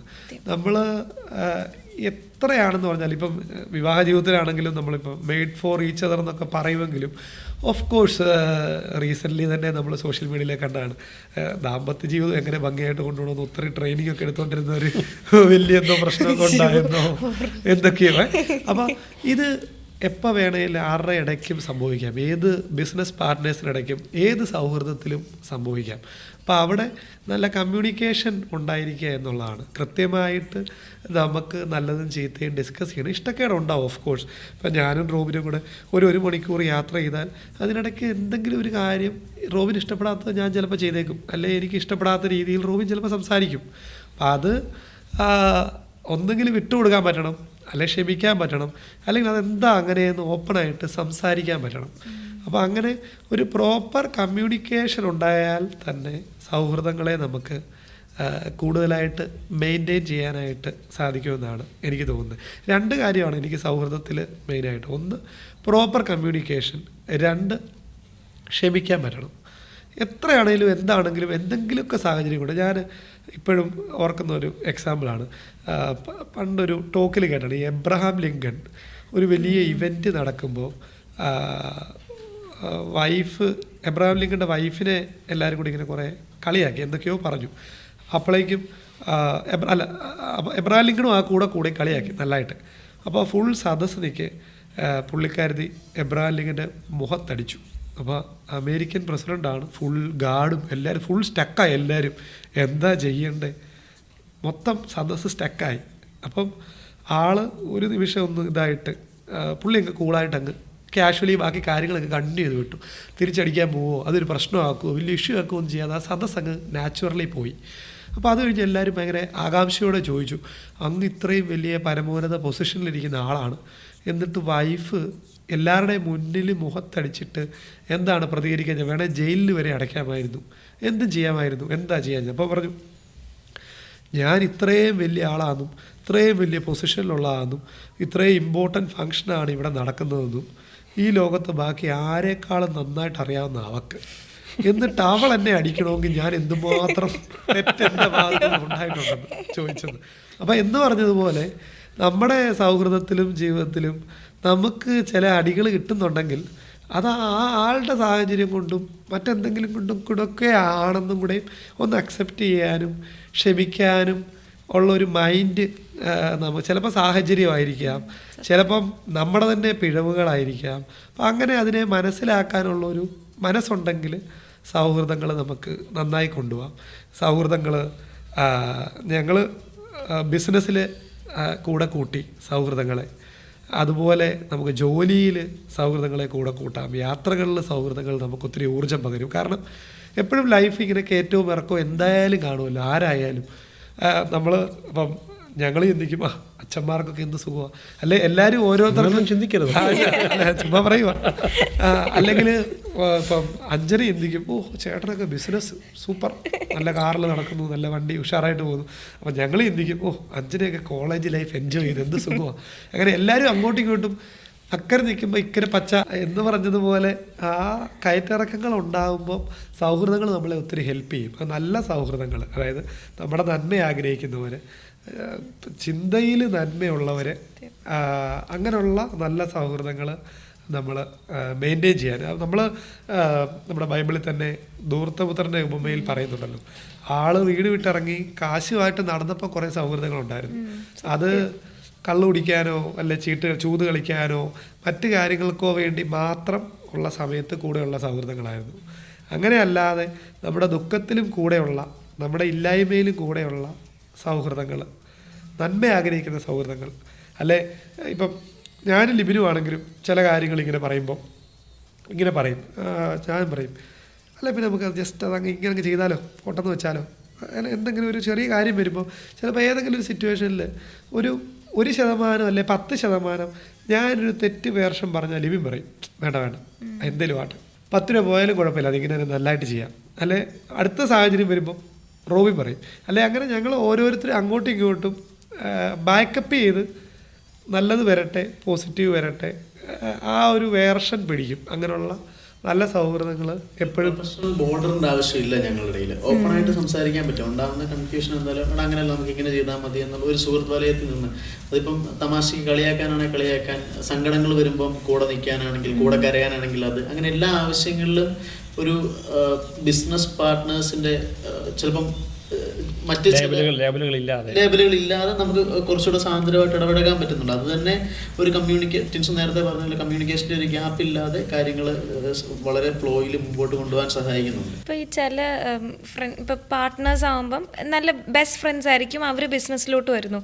അപ്പോൾ ഈ ഇത്രയും നല്ലൊരു സൗഹൃദം മുന്നോട്ട് കൊണ്ടുപോകണമെങ്കിൽ എനിക്ക് പേഴ്സണലി തോന്നിയത് അവിടെ കമ്മ്യൂണിക്കേഷൻ വേണം, പക്ഷേ അവിടെ ഈഗോ എന്ന് പറയുന്ന ഒരു സാധനം ഉണ്ടാവാനേ പാടില്ല. കാരണം അങ്ങനെയാണെങ്കിൽ ഞാനിങ്ങനെ വന്നിട്ട് അവൻ ഇത്രയും വളർന്നു, ഞാനല്ലേ, ആ ഒരു ഇതുണ്ടല്ലോ.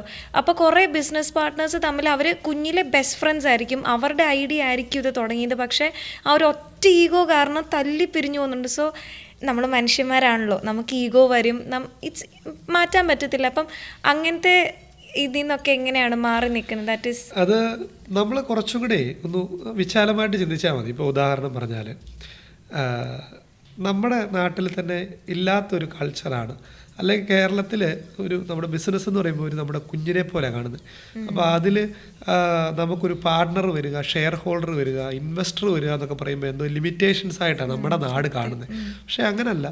അതിനെ ലോകത്തിലെ എല്ലാ ബിസിനസ്സുകാരെയും എടുത്തു നോക്കൂ, മാർക്ക് സുക്കർബർഗ് ആയിക്കോട്ടെ, ജെഫ് ബെസോസ് ആയിക്കോട്ടെ, അല്ലെ എലോൺ മാസ്ക് ആയിക്കോട്ടെ, അല്ലെങ്കിൽ നമ്മുടെ കേരളത്തിലെ തന്നെ കൊച്ചൗസ് ചിറ്റലപ്പള്ളി ആയിക്കോട്ടെ, ഇവരെല്ലാം പബ്ലിക് ലിസ്റ്റിംഗ് ചെയ്ത് അവരുടെ കമ്പനിയിൽ ജനങ്ങളുടെ ഇൻവെസ്റ്റ്മെൻറ്റും മറ്റ് ഇൻസ്റ്റിറ്റ്യൂഷൻസിൻ്റെ ഇൻവെസ്റ്റ്മെൻറ്റും വളരെയധികം എടുത്തിരിക്കുക. അവർക്ക് ഈ പറഞ്ഞ എല്ലാവർക്കും വൺമാൻഷോ അവർക്കെല്ലാം ഈ പറഞ്ഞ ഒട്ടുമിക്ക ആളുകൾക്കും 20% അതിന് താഴെ മാത്രമേ അവരുടെ കമ്പനിയിൽ ഷെയർ പോലും ഉള്ളൂ. അപ്പോൾ നമുക്ക് ആർക്കും കൊടുക്കാതെ നമ്മുടെ കമ്പനി എൻ്റെ മാത്രമാക്കി വെച്ചിട്ട് അതിൻ്റെ 100% എൻജോയ് ചെയ്ത് വേണേൽ ഒരു 10 കോടി ടേൺ ഓവറുള്ള കമ്പനി ആക്കാം. അതിന് പകരം ഒരു 10,000 കോടി ടേൺ ഓവറുള്ള കമ്പനി ആക്കിയിട്ട് ഒരു 20% ഉണ്ടെങ്കിൽ മറ്റേതിൻ്റെ പല മടങ്ങ് ഇരട്ടി അസറ്റും കപ്പാസിറ്റിയും നമുക്കുണ്ടാവും. അപ്പം എന്ന് പറഞ്ഞതുപോലെ ഈ സൗഹൃദത്തിലാണെങ്കിലും ഈഗോയിലാണെങ്കിലും നമുക്ക് ഒത്തിരി ഇനി അവസരങ്ങൾ കിടക്കുകയല്ലേ വളരാനും മെച്ചപ്പെടുത്താനും നന്നാവാനും. അപ്പം ജെന്യുവനായിട്ട് ആരെങ്കിലും പ്രയത്നിക്കുന്നുണ്ടെങ്കിൽ അതിനുള്ള റിസൾട്ട് അത് ഈ ഒരു ഭൂമിയുടെ ഒരു നേച്ചറാണ്. നമ്മുടെ പൗലോ കൊയ്ലോ പറയുന്ന പോലെ ആ ഒരു മീനിങ് എന്ന് പറഞ്ഞാൽ when you really want something, അപ്പം അത്രയും ആത്മാർത്ഥമായിട്ട് എന്തെങ്കിലും വേണമെങ്കിൽ അതിന് ഈ ലോകം മുഴുവൻ നമ്മുടെ കൂടെ നിൽക്കുമെന്നുള്ളതാണ്. അപ്പോൾ അത് നമ്മൾ ഈ സൗഹൃദത്തിലാണെങ്കിലും അത്തരത്തിലെ ചെറിയ ഈഗോയോ കൺഫ്യൂഷനോ എന്നുള്ളതല്ലാതെ ഇനി ജീവിതം മുന്നോട്ട് കിടക്കുവാണ്. നമ്മൾ ഈ ചെറിയ പ്രശ്നവും വള്ളിക്കെട്ട് ഈഗോയും ഉണ്ടാക്കിയിട്ട് ഞാൻ കുറച്ച് മുമ്പ് പറഞ്ഞു നാളെ ഞാനുണ്ടോ ഇല്ലയോ. നമ്മൾ ഇങ്ങോട്ട് കയറി വരാൻ നേരം അച്ഛൻ പറയുമായിരുന്നു, ഏതോ ഒരു ഇൻ്റർവ്യൂവിൽ അഞ്ജന ഒരു ചോദ്യം ചോദിച്ചത്, മരണം ഉള്ളതുകൊണ്ടല്ലേ ജീവിതത്തിന് ഒരു സന്തോഷവും ഒരു ത്രില്ലും ഉള്ളത്, ഒരിക്കലും മരിക്കത്തില്ലെങ്കിൽ ഇത് ഇത്രയും സന്തോഷമൊന്നും ഉണ്ടാവത്തില്ലായിരുന്നല്ലോ എന്ന്. അപ്പോൾ എന്ന് പറഞ്ഞതുപോലെ എന്താണ് അടുത്ത നിമിഷം വരുന്നത്, നമ്മുടെ കയ്യിൽ നാളെ എന്ത് നമ്മുടെ കൈ കാണില്ലെന്ന് നമുക്കറിയില്ല. അപ്പോൾ ക്ഷമിക്കാൻ പറ്റണം, ഈഗോ മാറ്റി വെക്കാൻ പറ്റണം, ഓപ്പണായിട്ട് സംസാരിക്കാൻ പറ്റണം, നന്മയും പോസിറ്റീവും നമ്മളായിരിക്കുന്നിടത്ത് നമുക്ക് സ്പ്രെഡ് ചെയ്യാൻ പറ്റണം. ഇങ്ങനൊരു പറച്ചിലുണ്ടല്ലോ, അതായത് ഈ ഒറ്റയ്ക്ക് നടന്ന ഒത്തിരി സ്പീഡിൽ നടക്കാം, പക്ഷേ ഒരുമിച്ച് നടന്നാൽ ഒരുപാട് ദൂരം നടക്കാമെന്ന് പറയുന്നുണ്ടല്ലോ. എൽസോളിൻ്റെ യാത്രയിലും തീർച്ചയായിട്ടും ഒരാൾ ഒറ്റയ്ക്ക് നടന്ന ഒരു കഥയല്ല, മറിച്ച് ഒരുപാട് പേര് ഒരുപാട് ദൂരം ഒരുമിച്ച് നടക്കുന്ന ഒരു കഥയാണ്. ഇത് ഇത്രയും നേരം കേട്ടിരിക്കുമ്പോൾ രസകരമാണ് ഓരോ ചോദ്യങ്ങളും. ടിൻസൂനെ ഞാൻ മുമ്പേ പറഞ്ഞില്ല, എനിക്ക് നേരിട്ട് നിങ്ങളെയൊക്കെ അറിയാമെങ്കിലും എനിക്കും ഇത് വളരെ ത്രിൽഡാണ് ഇത് കേൾക്കുമ്പോൾ നിങ്ങളുടെ ഒരു അനുഭവങ്ങൾ ഷെയർ ചെയ്യുന്നത്. അപ്പോൾ അച്ഛൻ അത് പറഞ്ഞപ്പോൾ ഓർത്തെ ഈ എൽസോൾ എന്നുള്ള പേര് പറയുന്നു, ആ പേരിട്ട ആളാണ് ഈ ഇരിക്കുന്നത്. അത് ഞാനിട്ടതല്ല, മറിച്ച് ഈ ടിൻസു ഇങ്ങനെ ഞാൻ പള്ളിയിൽ കൊച്ചച്ഛനായിട്ട് ഉണ്ടായിരുന്ന കാലത്ത് ആ സൗഹൃദവും ഇവരുമായിട്ടൊക്കെ നല്ല ആത്മബന്ധം ഉണ്ടായിരുന്നതുകൊണ്ട് ഞാൻ അവിടെ നിന്ന് സ്ഥലം മാറിപ്പോയി കഴിഞ്ഞ് തീർച്ചയായിട്ടും ഇങ്ങനെ പിന്നീട് അവിടെ സ്ഥലം മാറി പോകുമ്പോൾ ടിൻസു ഇങ്ങനെ ഒരു സ്റ്റാർട്ടപ്പ് തുടങ്ങുന്നതുമായിട്ട് ബന്ധപ്പെട്ട് എന്നോട് ഇങ്ങനെ സംസാരിക്കുകയും ആ ഒരു സൗഹൃദം ഉണ്ടായിരുന്നുകൊണ്ട് തന്നെ, ഇപ്പോൾ നമ്മൾ ഈ പറഞ്ഞ സൗഹൃദം ഉണ്ടായിരുന്നുകൊണ്ട് തന്നെ ഇങ്ങനെ സംസാരിച്ചപ്പോൾ എന്നോടൊരു കുറച്ച് പേരുകൾ സജസ്റ്റ് ചെയ്യാമെന്ന് ചോദിച്ചു. അപ്പോൾ അതിൻ്റെ ഭാഗമായിട്ട് ഞാനൊരു പേര് സജസ്റ്റ് ചെയ്തു. അപ്പോൾ അതിന് എൽസോൾ എന്ന് പറയുന്നത് തീർച്ചയായിട്ടും എൽസോൾ സ്പാനിഷ് വേർഡാണ്. ഇത് സോളാർ എനർജിയാണല്ലോ. അപ്പോൾ അത് സോളാർ എന്ന് പറയുമ്പം സണ്ണിൽ നിന്നാണല്ലോ സോളാർ വരുന്നത്. അപ്പം യഥാർത്ഥ ഊർജം കിട്ടുന്നത് ദൈവത്തിൽ നിന്നാണല്ലോ. അപ്പോൾ ദൈവമാണല്ലോ ഇതെല്ലാം ഉണ്ടാക്കിയിരിക്കുന്നത്. അപ്പോൾ അതുകൊണ്ട് ആ ദൈവത്തെ റെപ്രസെൻറ്റ് ചെയ്തുകൊണ്ട് സോളാർ ആയിക്കോട്ടെ എന്ന് വിചാരിച്ചുകൊണ്ട് ഇങ്ങനൊരു പേര് ഞാൻ സജസ്റ്റ് ചെയ്യുക മാത്രമാണ് ചെയ്തത്. അത് തീരുമാനമെടുത്തും അത് തന്നെ ഇടാൻ തീരുമാനിച്ചൊക്കെ ടിൻസുമാണ്. അപ്പോൾ അതിൻ്റെ ഒരു സന്തോഷം എനിക്കെപ്പോഴും ഉണ്ട്. ഇങ്ങനെ വ്യത്യസ്തകരമായി ജീവിതത്തെ കൊണ്ടുപോകുന്ന മറ്റൊരു ടീമിനെ പരിചയപ്പെടുത്താമെന്ന് പ്രതീക്ഷിക്കുകയാണ്. നിങ്ങൾക്കെല്ലാവർക്കും ഒത്തിരി നന്ദി. പ്രത്യേകിച്ച് എൽസോൾ ടീമിന്, ടിൻസുവിനും റോബിനും ഇന്ന് ഞങ്ങളോടൊപ്പം ഇത്രയും നേരമായിരുന്നതിന് പ്രത്യേകം മാക് ടിവിയുടെ പേരിൽ ഞങ്ങളുടെ നന്ദി പ്രത്യേകമായിട്ട് അറിയിക്കുന്നു. Thank you.